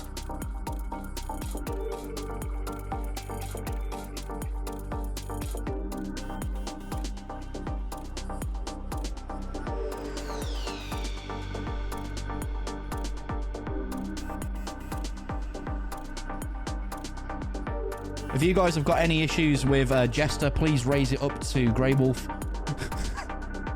I always say this. Any issues with Jester, ejecting too early, go talk to Grey Wolf.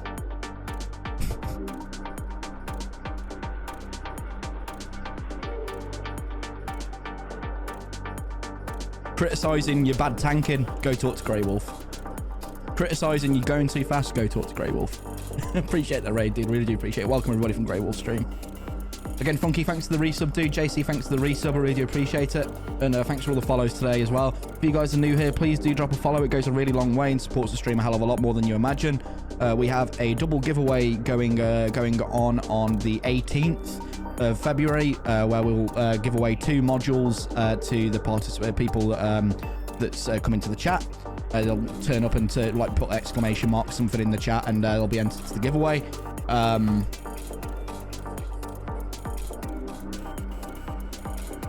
And you'll be able to win. The only stipulation is, only stipulations are it needs to be standalone. You can't have won a giveaway before, and you it must be on standalone, not Steam, unless you're in the UK. It needs to be you can't win a giveaway before, and you need to be a follower for more than 1 week. So on the 18th, if you want to jot that in your calendars or whatever, or just turn up on the day. You don't need to be in the stream to win it, but the best thing you could do is join our Discord, or join my Discord, where by typing !Discord will give you a link.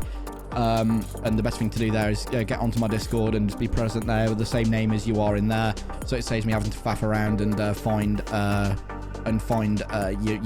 your name and give you a whisper on Twitch.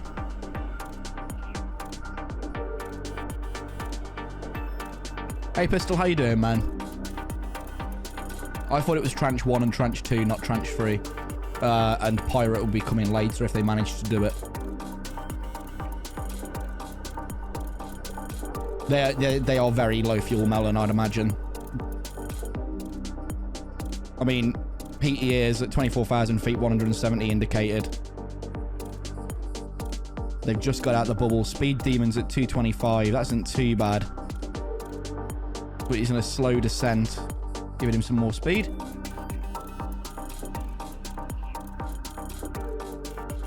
Again, guys, I'm on a 60-second delay, so my response to chat will be very bad. And if I see something I want to reply to, I'll reply to it via text. But that double giveaway is in celebration of reaching 2,000 followers. This time last year, I wasn't even streaming DCS. I did play it, but I took a 1.5 year break.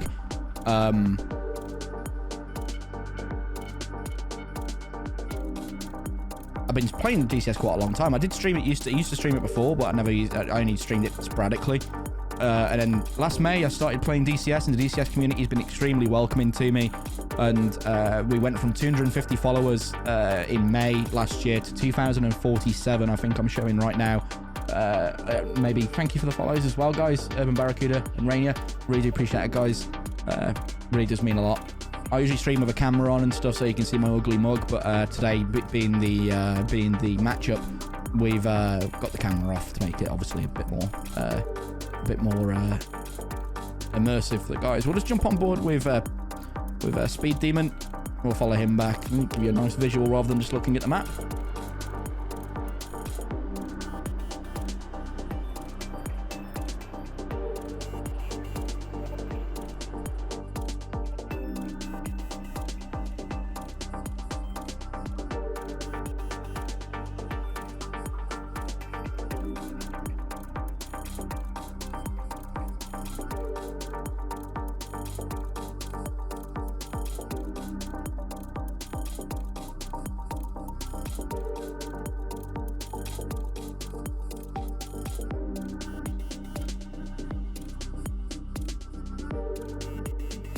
They both have to land, or just one? Just one needs to land, Fathers, to secure the round win.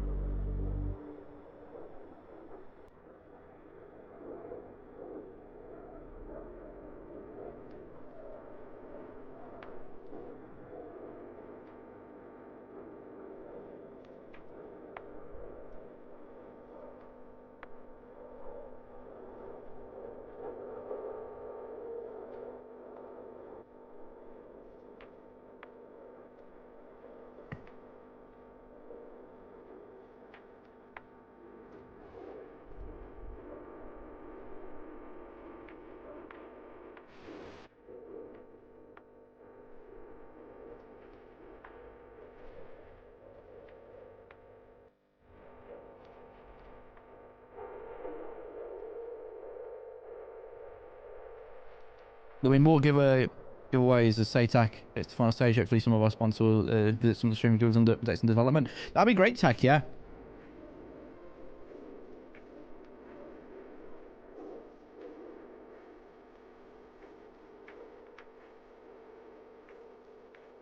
How far away are they from base Butterfly? I'd reckon about 40 miles. 32? Close enough.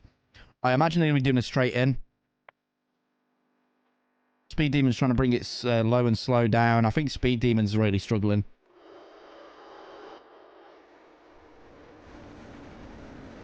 His motor's still going. I think he's okay there. PE bringing it in a slow descent.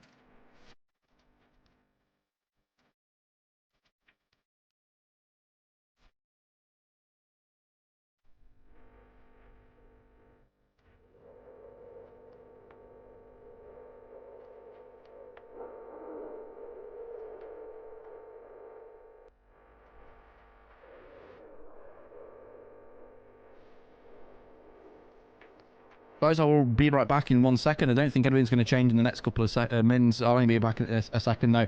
Guys, I do appreciate the follows. And as Tech said before, I do hope the sponsors do give away some opportunities for chat that are watching the tournament to get involved and get a giveaway from one of the streamers at least. We're really good. I'll be right back, though.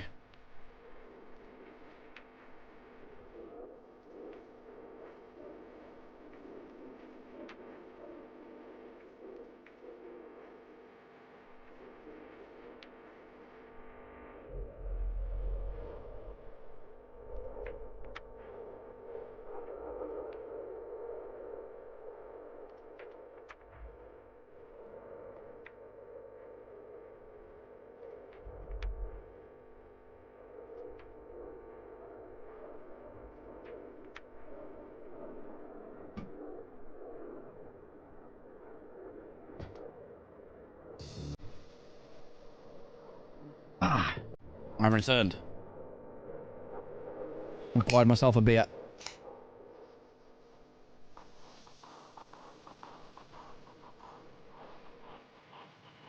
So it looks like PE's bringing it down now, descending for 24 miles, 17,000 feet descending. These guys have to be... these guys have got to be like really at the end of their fuel. Speed Demon's down at 160 knots. I think his motor's gone.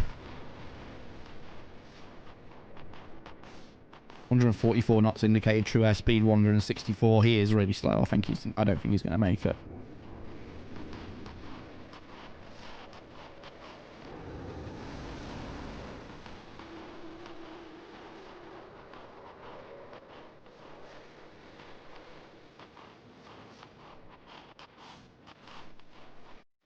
He might do, though. We'll see how he gets on. He is very, very slow. Really high AOA. 14 degrees AOA. This is really bad.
This is really bad here. 150 14 degrees AOA. Oof.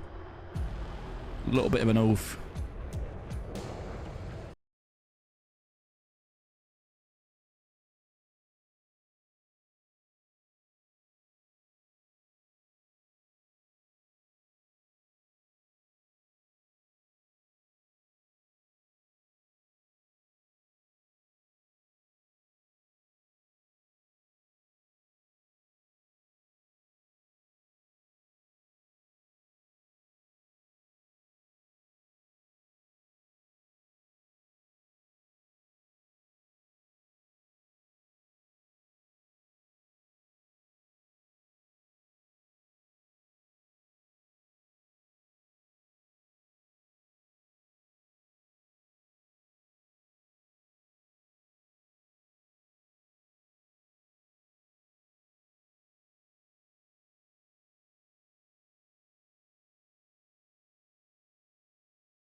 RPM, he's on 5%. Speed Demon's on 93. He's good. Speed Demon's good.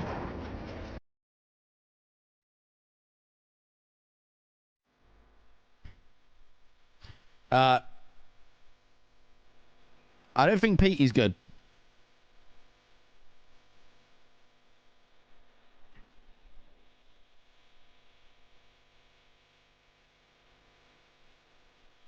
No. Yeah, Petey. Yeah, I was going to say, you might want to do that. Now, it's weird to see a Viper lasting a little bit longer than an FF15.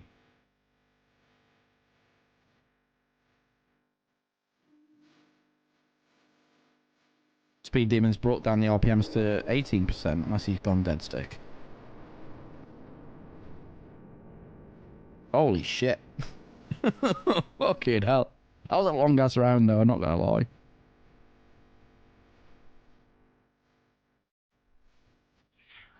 '16's AOA is 9.5. He's put some speed back in though. Petey Speed Demon's on it. Petey's dead. Rip Petey. F's in chat for Petey.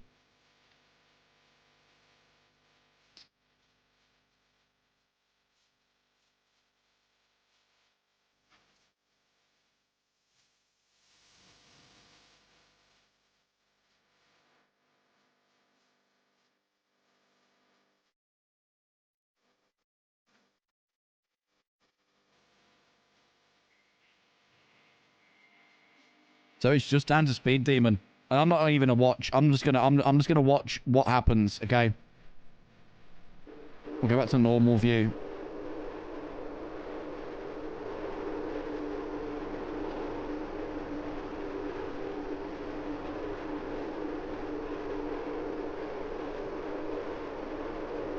So, I mean, what Petey should be doing right now is walking. He's only got 11 miles to go. That's not too bad. That's not too bad.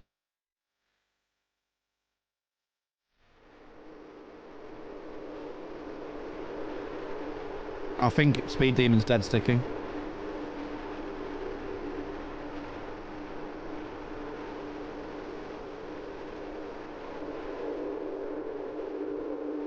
I want to know if his motor's turning.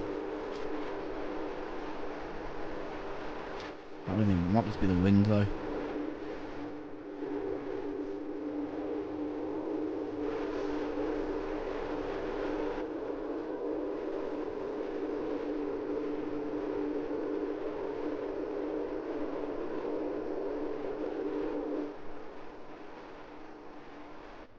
This speedy fly past from Petey. This is a big oof. Come on. 8 miles, Speed Demon, sorry, not Petey. You can do it, my friend.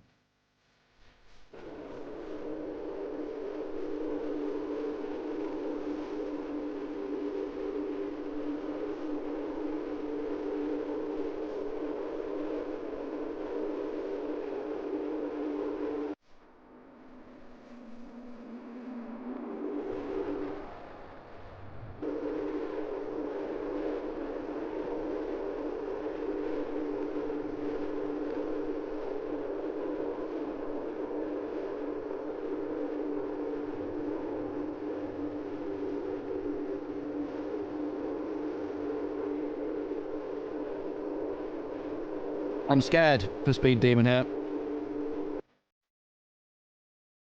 He's not on course straight into the runway. That's bad. Speed 203 knots. Let me just watch his RPMs. 7% on the RPMs. He might have just been gone. He might have just gone really back throttle.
Right. Fucking hell. That's the most intense time I've had watching somebody come into land. 1-1. 1-7 Jazz versus TMC. Guys, we'll be right back while the server restarts.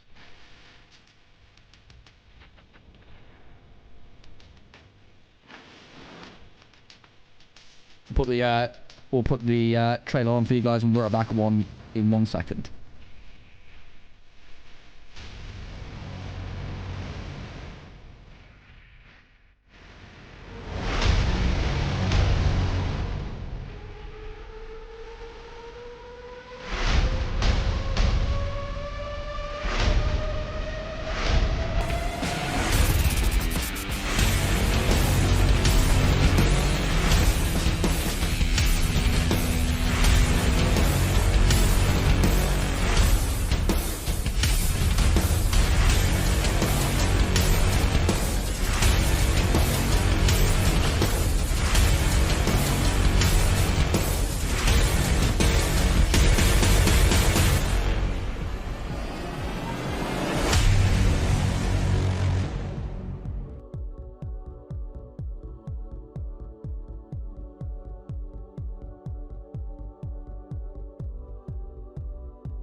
Right, guys, we're back after that absolute nail biter. Jesus Christ, going into round 3.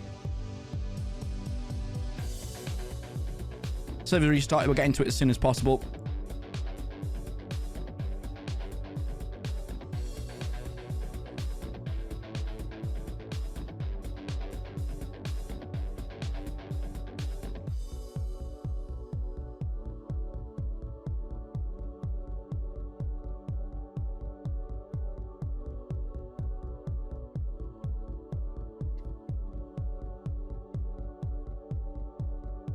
I'm amazed by that. I'm amazed, absolutely amazed that you managed to get back. Well done, Speed Demon.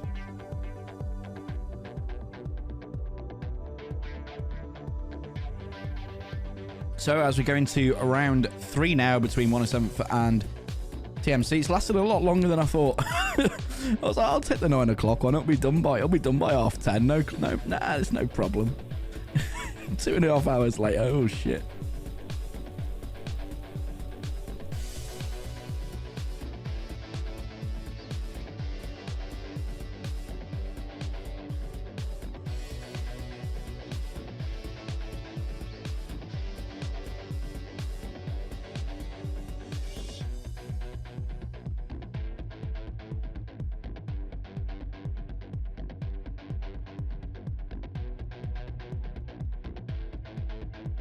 Okay, back into the server.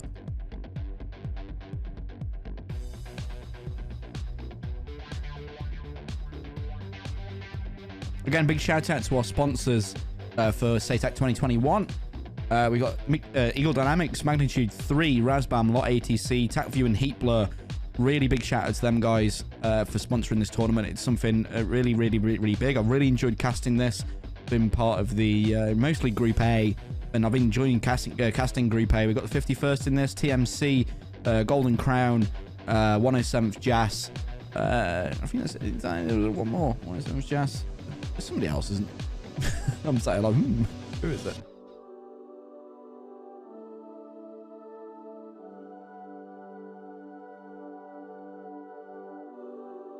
But we've got in Group A, Motley Crue, 36 Stormo Virtual as well, sorry. 36 Stormo Virtual. 51st Motley Crue, Golden Crown, 107th Jas, and I don't know what I've read out now. And TMC.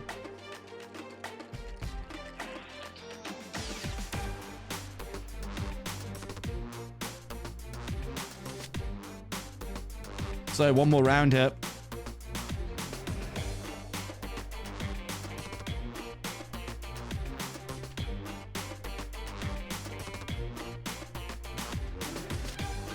Well done to 107th Jas for bringing that round back. That was a nail biter round and also a nail biter landing. I've never seen myself being so involved in somebody coming back to land in a long time. Usually it's myself when I've not been maintaining my fuel correctly in the F-16, and I've got to fly back 120 nautical miles back when I've got 800 pounds of fuel. Happens.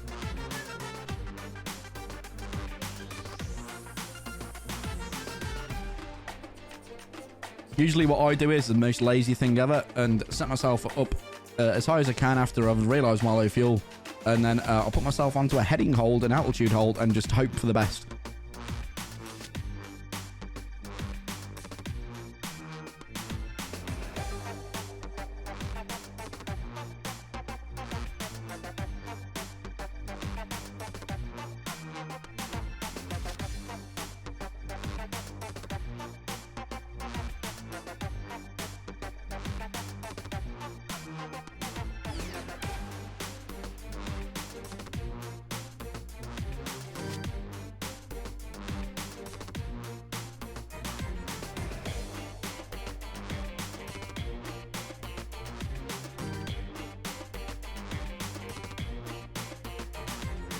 So again, TMC versus 107th Jazz. Really good showing there from 107th Jazz in the round to bring that back. Unfortunately, the weather plays a bit of a part in terms of the SA here down low. When the guys are down low and they're struggling to find the other jets, it becomes one of the things. Unfortunately, that is what it is. Genuinely.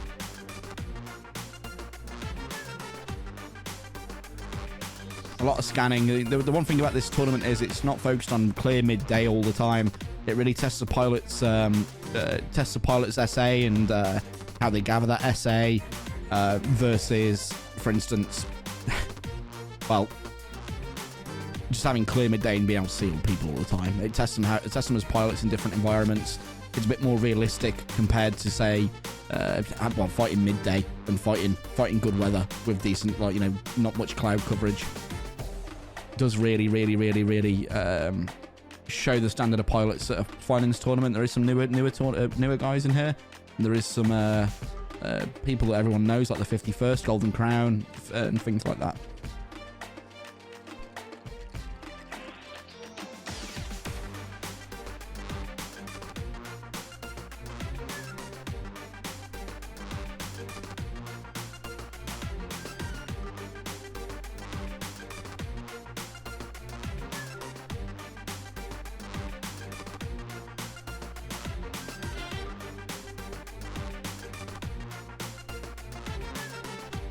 So, third round, we will actually change it up a little bit here. We'll go out with 107th again this time as winning that round. Usually we do blue, so it'll go back to TMC, but we'll go with 107th for bringing that round back and give you a different view from Mozdok takeoff. I'm not quite sure what it's like on the ground here. It's not too bad.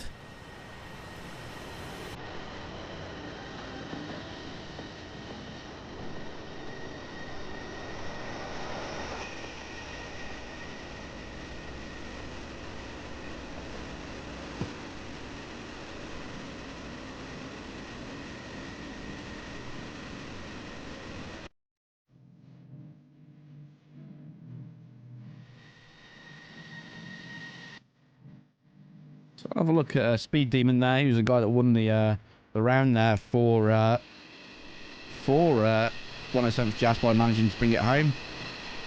I'll sit on board with him for a minute. Let me reset that. Make sure it's actually in position. There we are.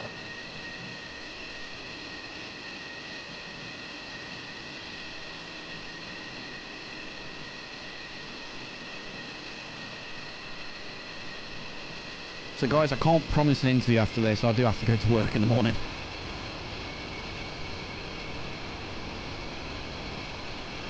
I assume TMC will be feeling the same, and I imagine 107th will be feeling the same as well.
I've got the hydrate hammer up, don't worry.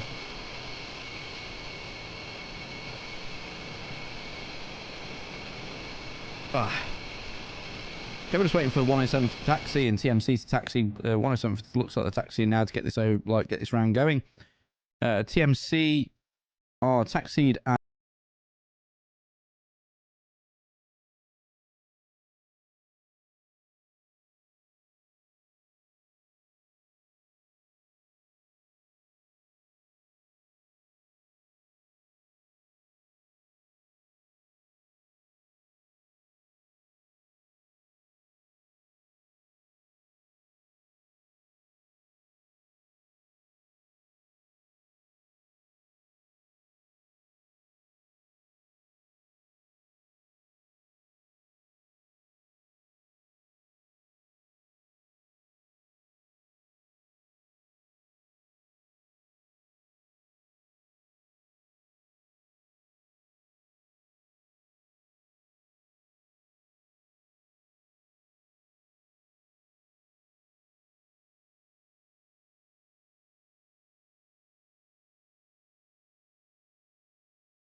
And then TMC taking off Kingston, taking a decent takeoff. I think he gave himself a little bit of a delay there because he was being affected by the wind and the engine wake before.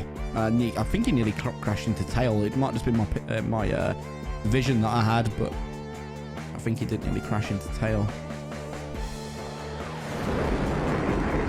You can see the cloud up here at 20,000 feet. It's still quite bad.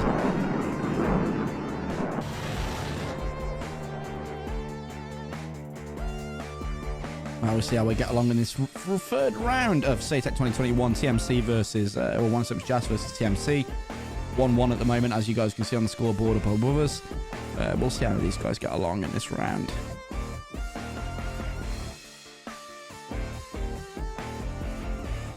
Again, thank you very much to all the sponsors. Thank you to the 51st for putting this on.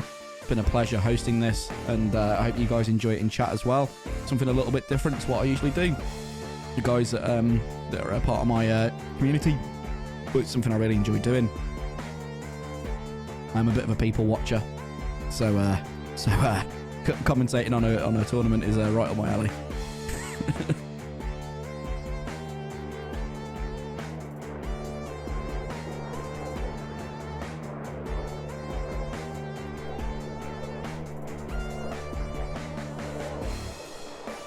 Look at the Jeff here with his SD10s and the PL5Es.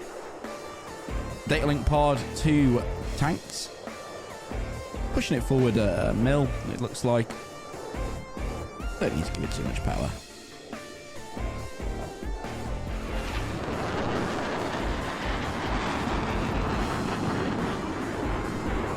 On the ingress.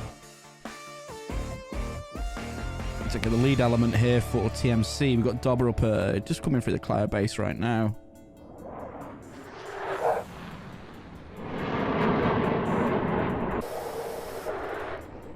You can see these clouds up at 20,000 just affecting the jets a little bit, being visual range.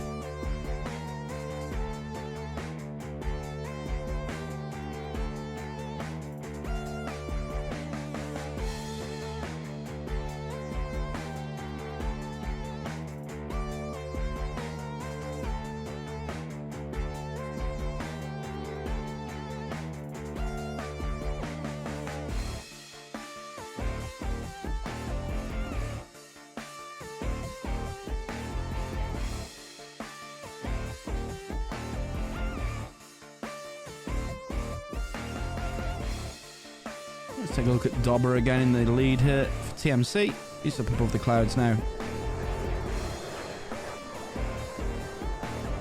Time for me to take a screenshot.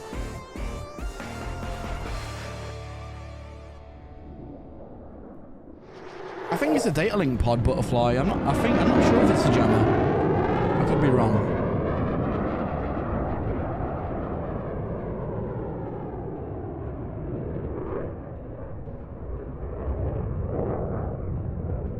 I'm not a Jeff aficionado, I'm afraid. I don't even own the module, so.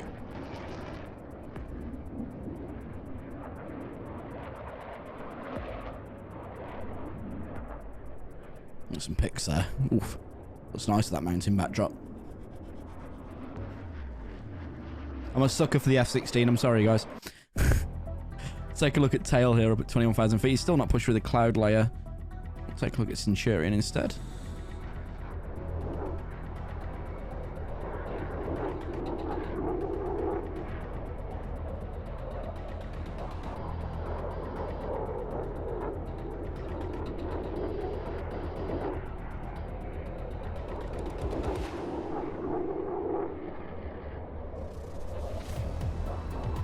So again, thank you to Coxie for telling me about this external view thing, because I had no clue that was a thing. And I was wondering how people got really nice screenshots with depth of field on the backdrops. With really high-res cockpits.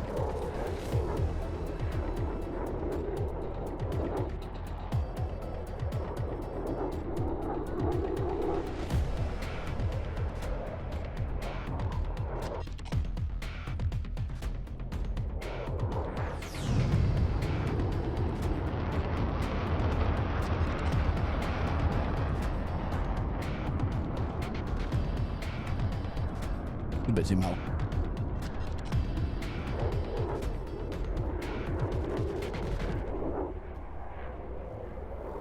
Cool. Right, so the guys have entered the zone for TMC. They're pushing hard in 107 for taking a little bit of a gap.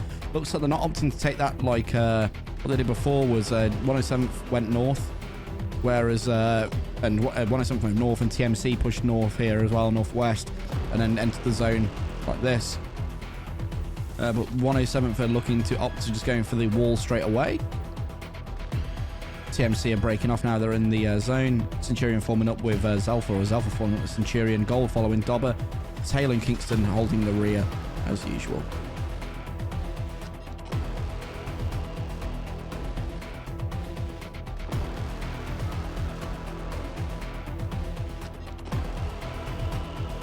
The battle area is contested now. 107th entered the zone with Lieutenant Dan and Turkey and Puddles and Granite just entering the zone now with PT and Speed Demon holding up the rear.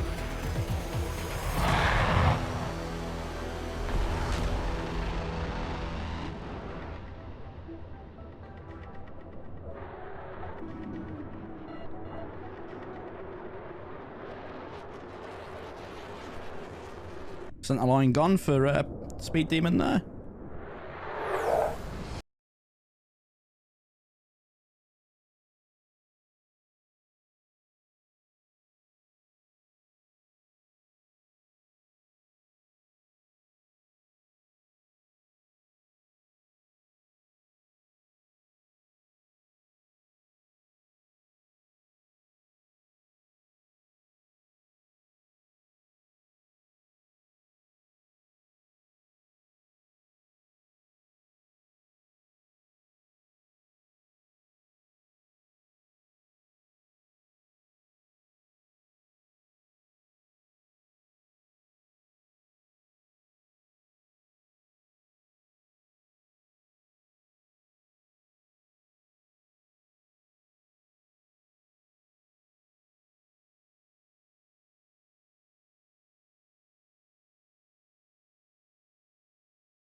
SD10 from Turkey.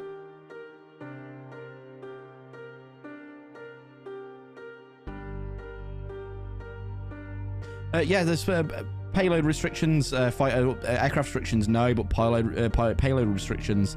They're only allowed 4 active missiles, so 4 AMRAAMs, 4 Phoenixes, 4 SD10s, and 4 ERs. Maury's already answered, but I'm a minute late, so don't worry, guys.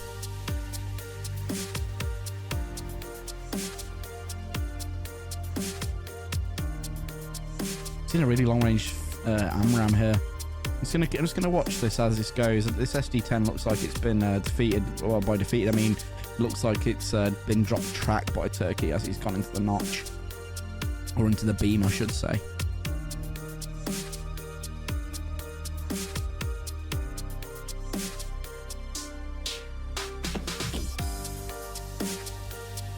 That Phoenix is tracking. That's very dangerous. 7 miles onto Turkey. Turkey knows about it now, I think. And it's dropped track. Cool.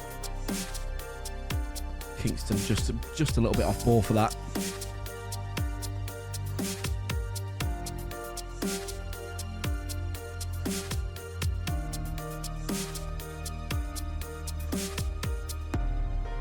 Yeah, if I remember rightly enough, I think it's not the F-15. It's one of the F-16s. I think it's Lieutenant Dan. It's not rolling the skin. He's just got the basic one on. Yeah, the basic SW one on.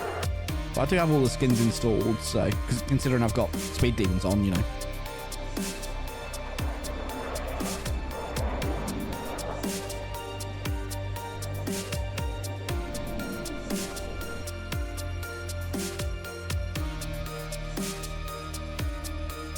So we've got a spread here. It looks like we've 1, 2, 3. No, we didn't lose a member. It was a missile. I thought it was a member lost for 107th there, but it's a missile that just dropped. I was a little bit confused.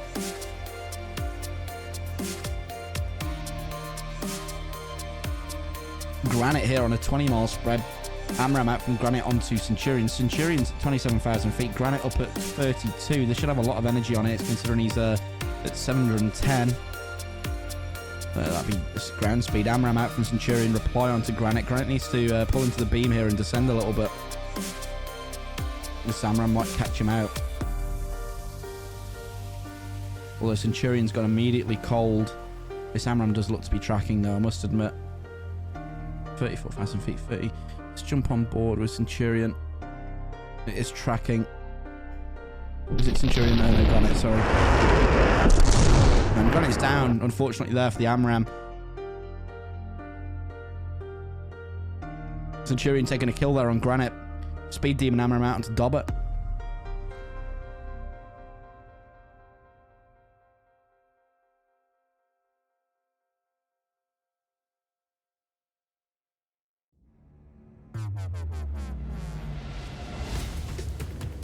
So we've got 1 member down for TMC, sorry, for 107th TMC, all still 6 members still up. Looks like an AMRAAM tracking onto gold there. Don't know if this is defeated or not. It's still quite fast, but gold's just going to opt to split S and bring that out to the west. Going to go cold to the missile. That'll lose all its energy, I believe, before it's able to do anything. Yeah, it's losing all its energy. Wait, it's turned off. Lieutenant Dan onto Zelfa. 19-mile shot. Zelfa reply with an AMRAAM as well.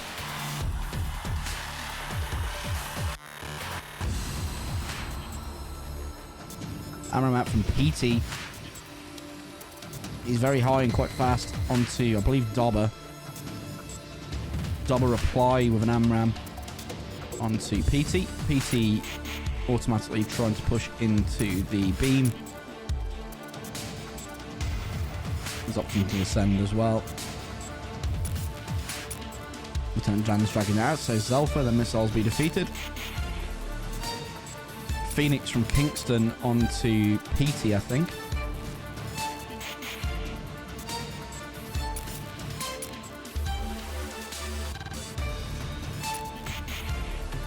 Yeah, guys, there's a E3 for both teams.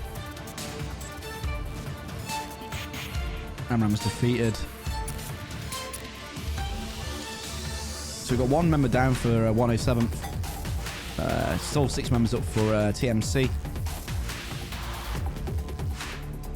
Dobber on a 12-mile spread to PT at the moment in the chase.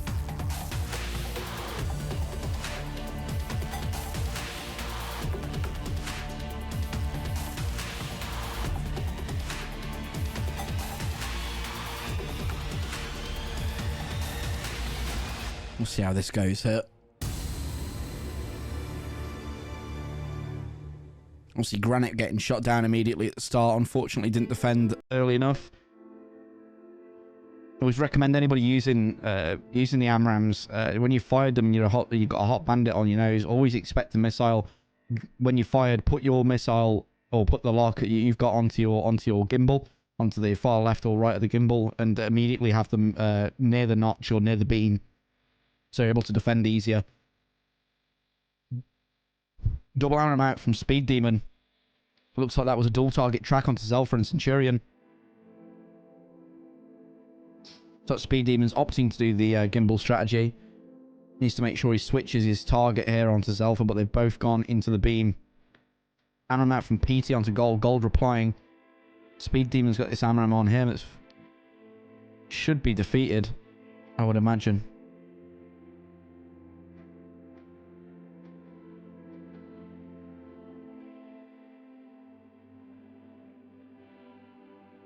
We jump on board with Speed Demon. Into the recommit. I just don't want to miss things, guys.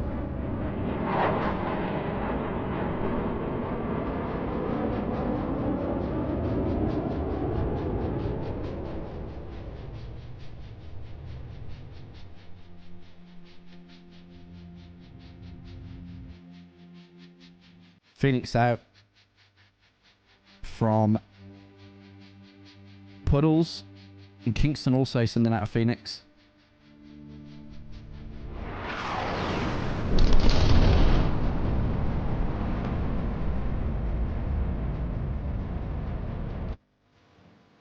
Phoenix replied from Kingston. Kingston's Phoenix.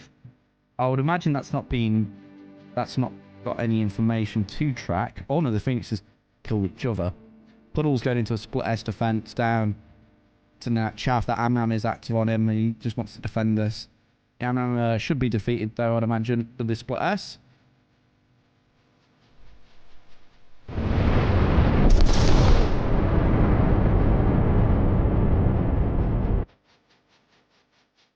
Still 5 members up for 107, 6 members up for TMC. Opting both to consider the wall strategy. Amram here from Speed Demon, again quite far, 15 miles onto Tail. Tail's at 19,000 feet.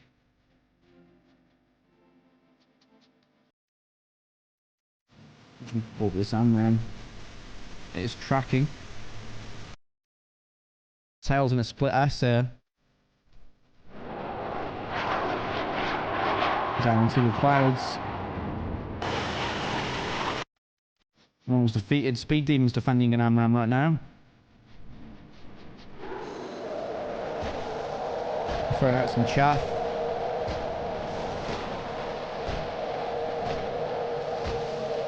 Splash, Speed Demon down. The start of the last round dying.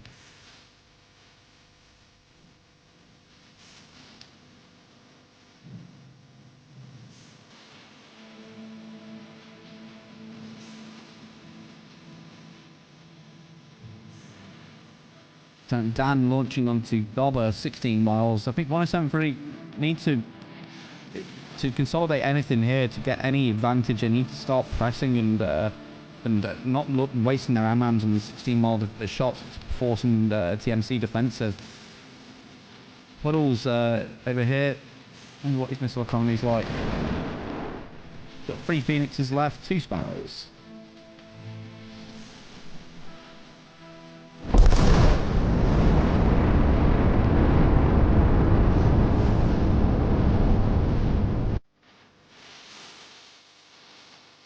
So spread over 20 miles. Puddles launching Phoenix out onto Zelfa and Centurion.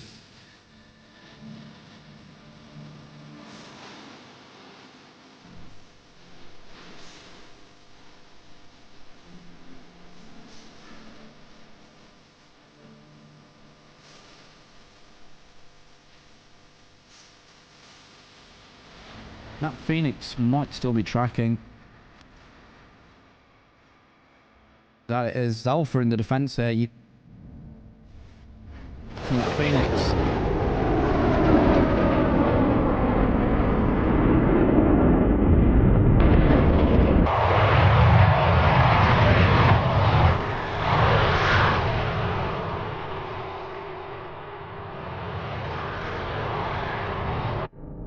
Phoenix is dead. It's lost a lot of speed, as the new Phoenixes have been doing. Again, 6 members still up for for TMC, 4 members up for 107th.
bad situation here for 107th. Tail committing now. Tail should be full of missiles. That he is. Lieutenant Dan, let's check his missile economy. Down to Sidewinders. R27ET out from Tail. Looks to be a non-tracker.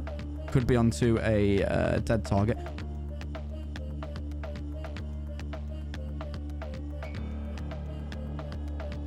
.120 out from Gold onto Dan. Dan trying to put it into the beam.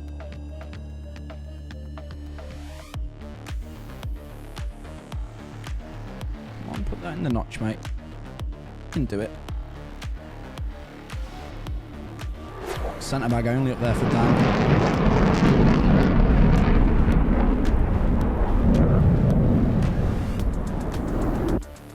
Amram's been defeated by Dan there, but he's in a close merge here. It's only Dan left. Sorry, we did miss a death there. It's only Dan left in a merge here with Centurion. Unfortunately, you can't see him through the clouds.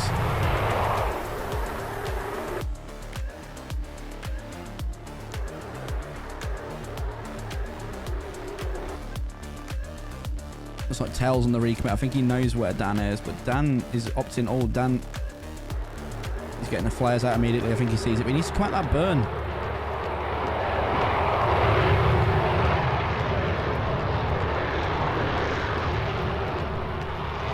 There we are. TMC take the win. TMC take the win there.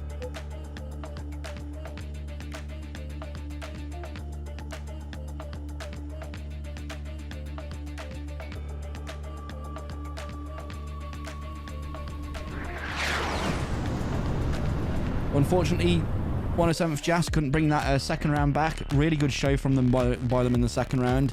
Unfortunately, TMC just I think they really want to go to bed. But really good show there from 107th. Commiserations. Now they've got to just fly back to their base at Sochi and secure the win.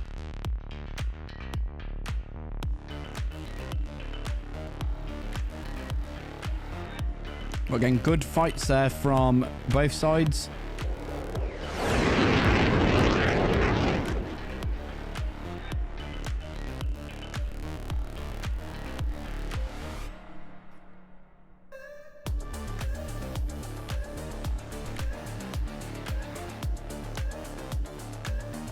Unfortunately, when you're cold off I mean, I don't know if he knew he had one coming toward him, but unfortunately, when you are cold to a heater and you're burning, it's just going to negate the fact that you've got your flares out. It's going to do absolutely nothing. You need to go put your engines onto cold and start spamming flares, and you need to try and put yourself in a position where you're not showing your hot side. But unfortunately, there for 107th, after a good second round. And a troubled first round where we saw a CTD or BSOD and a connection loss. They've unfortunately not secured a win here against TMC.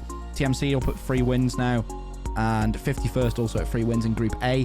I believe 51st versus TMC is going ahead next weekend or the weekend after, which will be the battle for first place. But again, we're following TMC back to base. Who was the winner there for them? Zelfa was, and he's still up. Let's jump on board with him.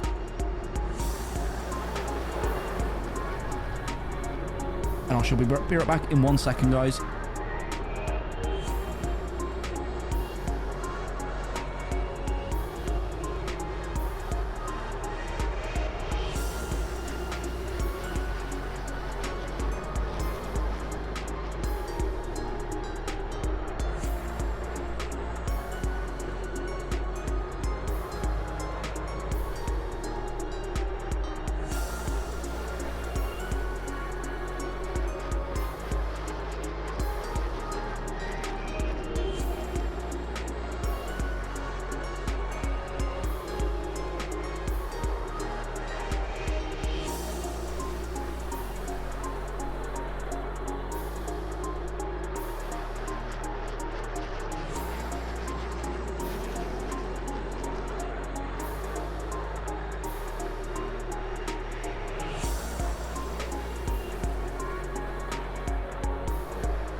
I'm back.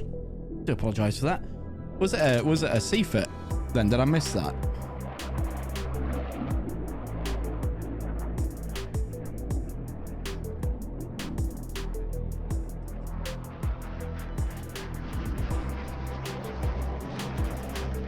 Oh, yep, he did. Yep.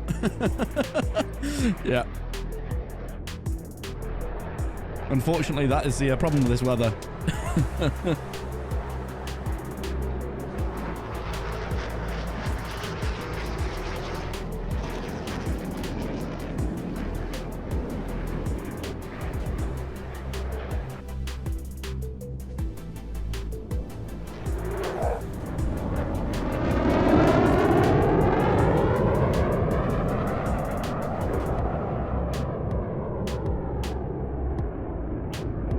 So again, commiserations to 107th JAS. Congratulations to TMC for securing another victory here in Group A. From my knowledge, let me just bring up the remaining matches of Group A. So we've had today, or yesterday, we had 51st versus 107th JAS. 51st took the win. 107th JAS versus Motley Crue today. Motley Crue took the win.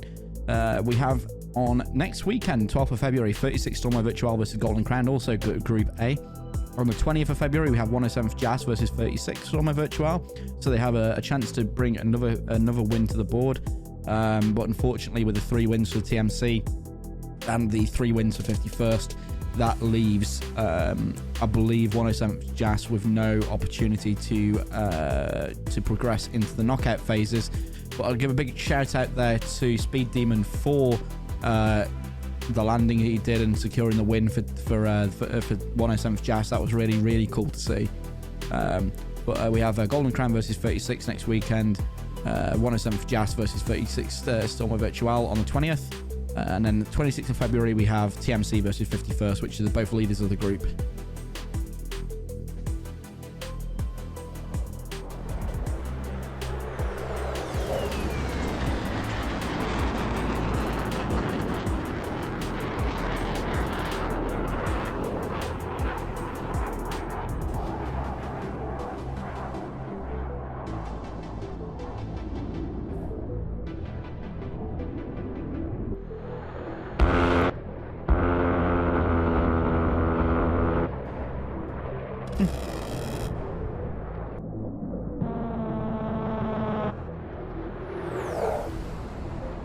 With a fart gun going on.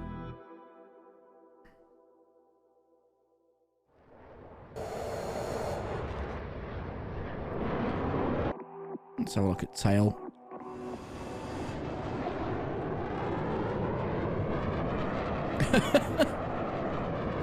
You versus the guy she told you not to worry about.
Sorry about the sound, guys. I was plugging my phone in. It was on 1%.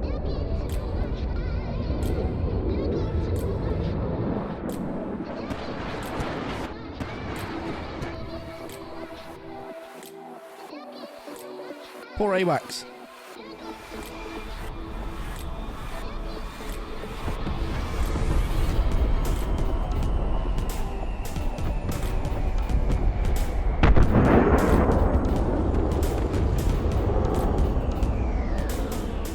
Poor fucking AWACS.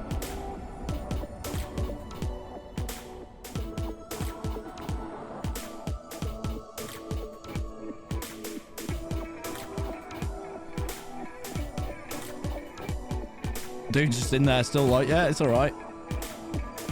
Yeah, it's good. It's all good.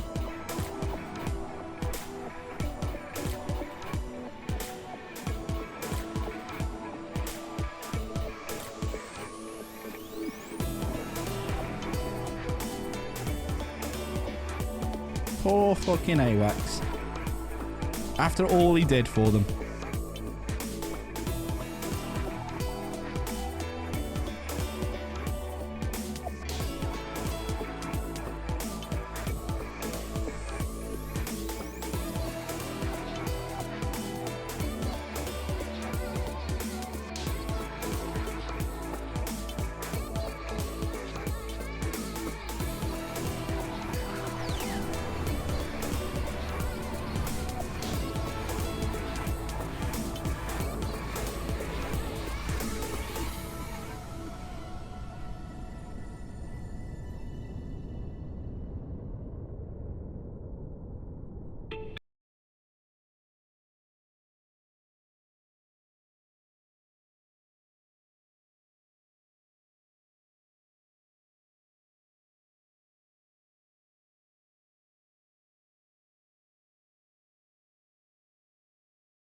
Oh, God.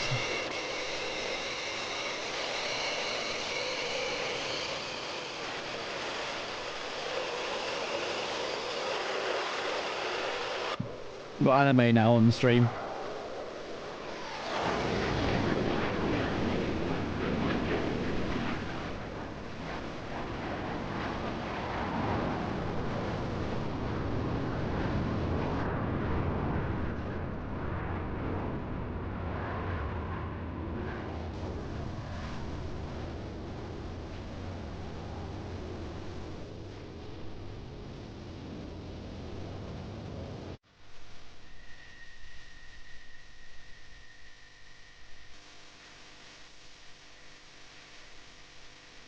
The F14 was okay, sir.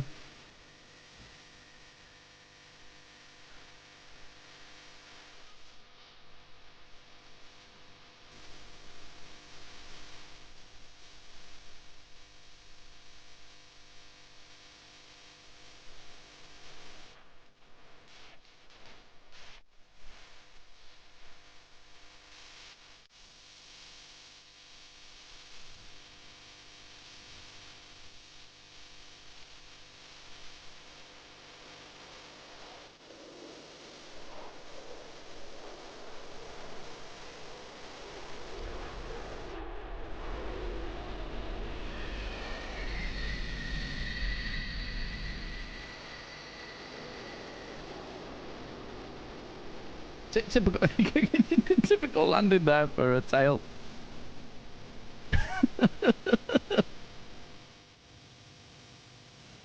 And that looks like it's everybody back. Just touching down now.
From 107th and Dobber as well, and Maury as well. Congratulations, TMC. Commiserations to 107th. That second round was a nail biter. I was never so, like, what's the word, on edge about people flying back to an airbase before, ever. I think it was PT completely ran out of fuel and ditched, and I assume from the comms from 107th, I assume Speed Demon was told to basically conserve as much fuel as he could and gain altitude. That was insane, getting back. Oh, definitely.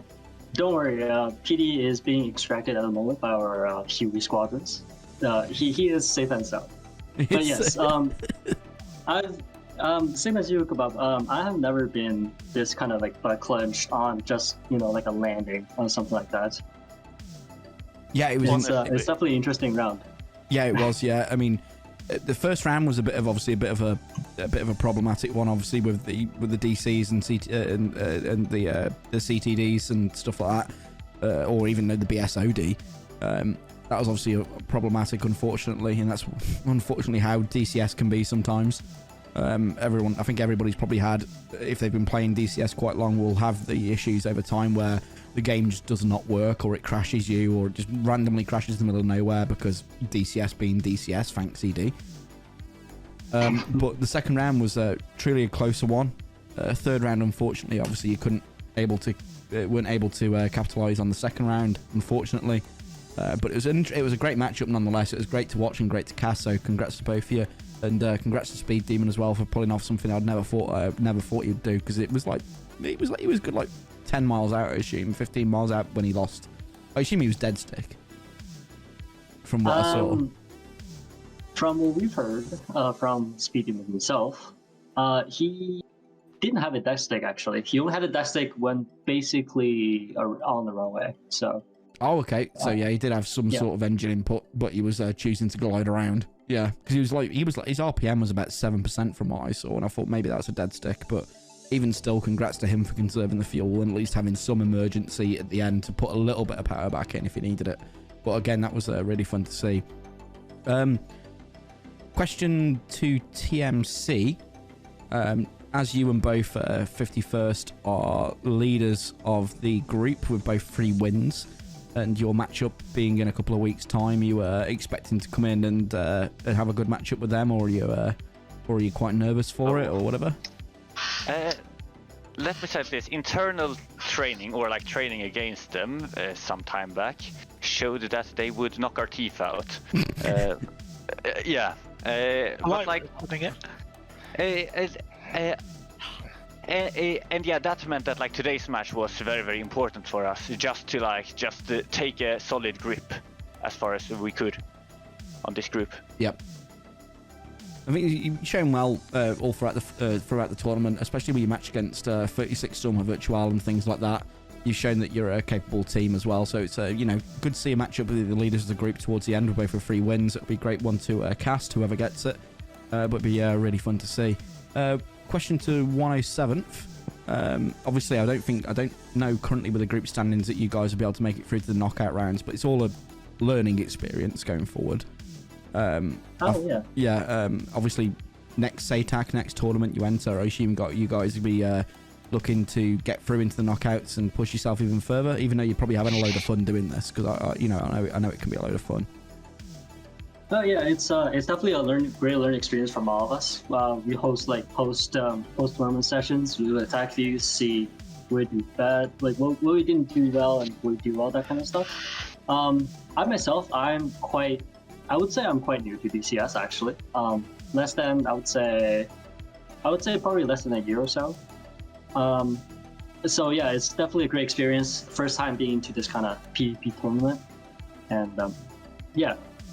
I think it's a great experience, and we look forward to our future matches and tournaments. For sure. Yeah, 100%. It's great to see. Obviously, you as a newer player yourself, Turkey. I've a lot of guys here have probably got years and years of experience, and I've got about 6 years, but it took me like 2 years to even understand how to do anything. But seeing how you guys are acting in and performing in like PvP tournaments that are registered against some of the best teams out there, just seeing how you guys act as a team is really good. When there's a question from chat actually to you, Turkey.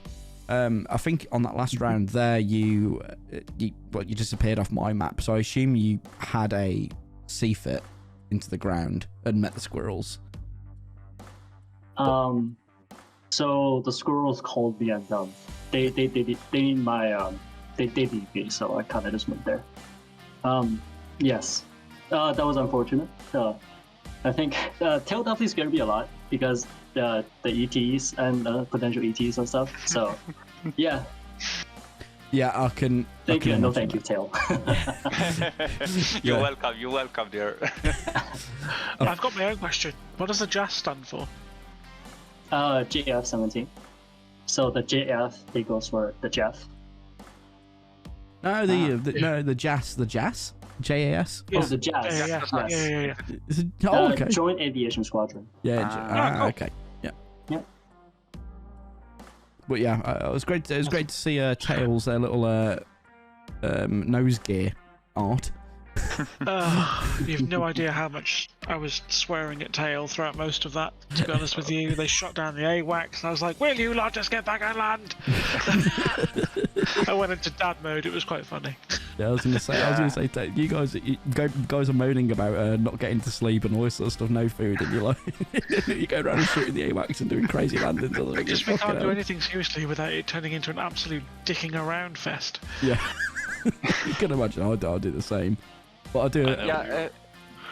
We were watching it, having a few people watching it. We thought Tails was too tired at this point and had executed Order 66 on all of his teammates on the way home. We consider. That would have been the worst thing ever if you did that and then you didn't stick the landing. That would have been like, oh, shit.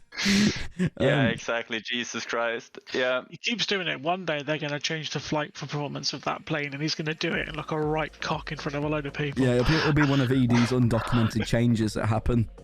Got a question from chat from Zelfa. They're asking, how did both teams find the weather, wind, rain, and cloud? I understand it was obviously it sucked. Yep. I've got multiple feelings on it. So from one angle, we never trained for it, so for us it was probably quite a shock.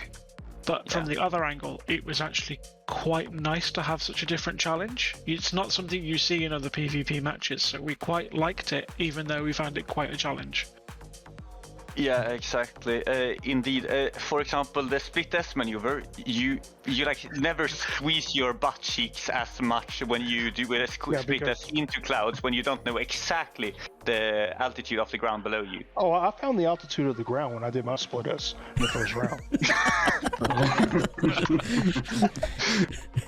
No, that's it. Just because I was coming to the clouds, I'm like, oh shit. I think at one point me and Nish were sat there in the 14 and we were looking at it, and he said, why is the radar going up? And it was a mountain climbing up in front of us. I was like, oh shit. That was quite fun. I feel exactly the same as you guys do with that. It does definitely add a different element to the tournament. Yeah, I was gonna mention that myself. I was gonna say it's like compared to other tournaments and PvP servers that are out there. Yeah. Most PvP servers you see, it's like you get. Now, when I say it sucks, yeah, it sucks. But would I take it out of this tournament? No, I wouldn't. Yeah, just as an extra I'd element. definitely leave it in. Yeah, because you're not only just fighting the other team, you're also fighting, the squirrel. The elements. And the visibility, so you're not seeing missile launches like you normally would, and then it just made things that it made you pay that much closer to detail as you were flying. Yeah. Kingston, question from chat from Big O'Nades. Asks, I know who he is. Yeah, he's one of our. Most of the guys in the chat at the moment are our lads, just trolling, just so you know. Yeah, he's asking, how do you handle your amazing SA? Tell him he's fired. He said, I'll leave it. How does he handle his amazing SA? Simple. Me. I'm his SA. Yeah. It's true actually. I fly with a Rio, so I don't really care about SA because I'm not really paying attention to it. I just go where the guy in the back tells me to go. Well, that makes sense. I'm talking to the guy in the back, so. Exactly. So I just sit there. I'm just the monkey at the front. Yeah. Yeah, the weather actually, whilst I wouldn't necessarily made it uncomfortable or anything, but it was a challenge for us. But it was good. Yeah. It's I was gonna say it's like so different to what you see on like PvP servers of other competitions where it's just clear day, scattered clouds, and that's it. There's the rain on the ground, the wind, the engine wake, and things like that. I think you had a bit of bit of a dodgy takeoff in round 1, Kingston, from what I saw on my end. I think you were going a bit right. That might have just been my view, though. Sorry, what was that? I missed that. No, I'll say round 1, I think you had a bit of a dodgy takeoff. I think I almost killed myself. Oh yeah, it was a bit weird. We took off, and then suddenly we were just hit by like a gust of wind, and it just lurched right. Yeah. And then on one takeoff, I did sneeze, and that did make me push my left rudder pedal forward, and I'd forgotten to take off the noseable steering. But we'll brush over that one. Yeah, it is what it is. You got it in the air. It's fine. But yeah, I do appreciate you guys stopping by. I can't do a late one. We're all itching to get to bed, and it's one of those. Well, at least for the UK and Euro guys, it's definitely like a, I want to get to bed sort of thing. Yeah, it's 20 to 1. Yeah, it's time for bed. But guys, I do appreciate you stopping by. Wills and Obama Yo Mama says Kingston nudes. Trust me, I'm the sort of guy that gets paid to put my clothes back on. So that's not happening. Right. Hey, Maury? Yep. Tell your guys we're coming for you. I mean, we're looking forward to it. I think it'll be we're coming great. for you, brother. Wrestling club. I'll be waving from the sideline. Cream will rise to the top. Yeah. Could you guys do me a favour and just swing your dicks in the daytime so I can actually be awake for it, please? That would be much appreciated. But yeah, 107. Tails on a Thank you stroke. very much for the match. Really appreciated. Much of fun. You guys really put up a good fight there. We had to fight for our lives there. And Kind of a challenge. Well done. yeah, and then also 51st. If you're bringing a full fucking flanker lineup, I will have to start flying alone against my boys in clouds and learn them how to defeat ETs. But Maury, we're only gonna take that flight if it's 4 a.m. Zulu time on a Wednesday. That's the only time we're gonna Sorry, Turkey. That's the only time we're gonna be available. Oh yeah, and it has to be on Christmas Day, just so you know. That's it. Just before we go, I was going to say, Turkey, any expectations for your next match?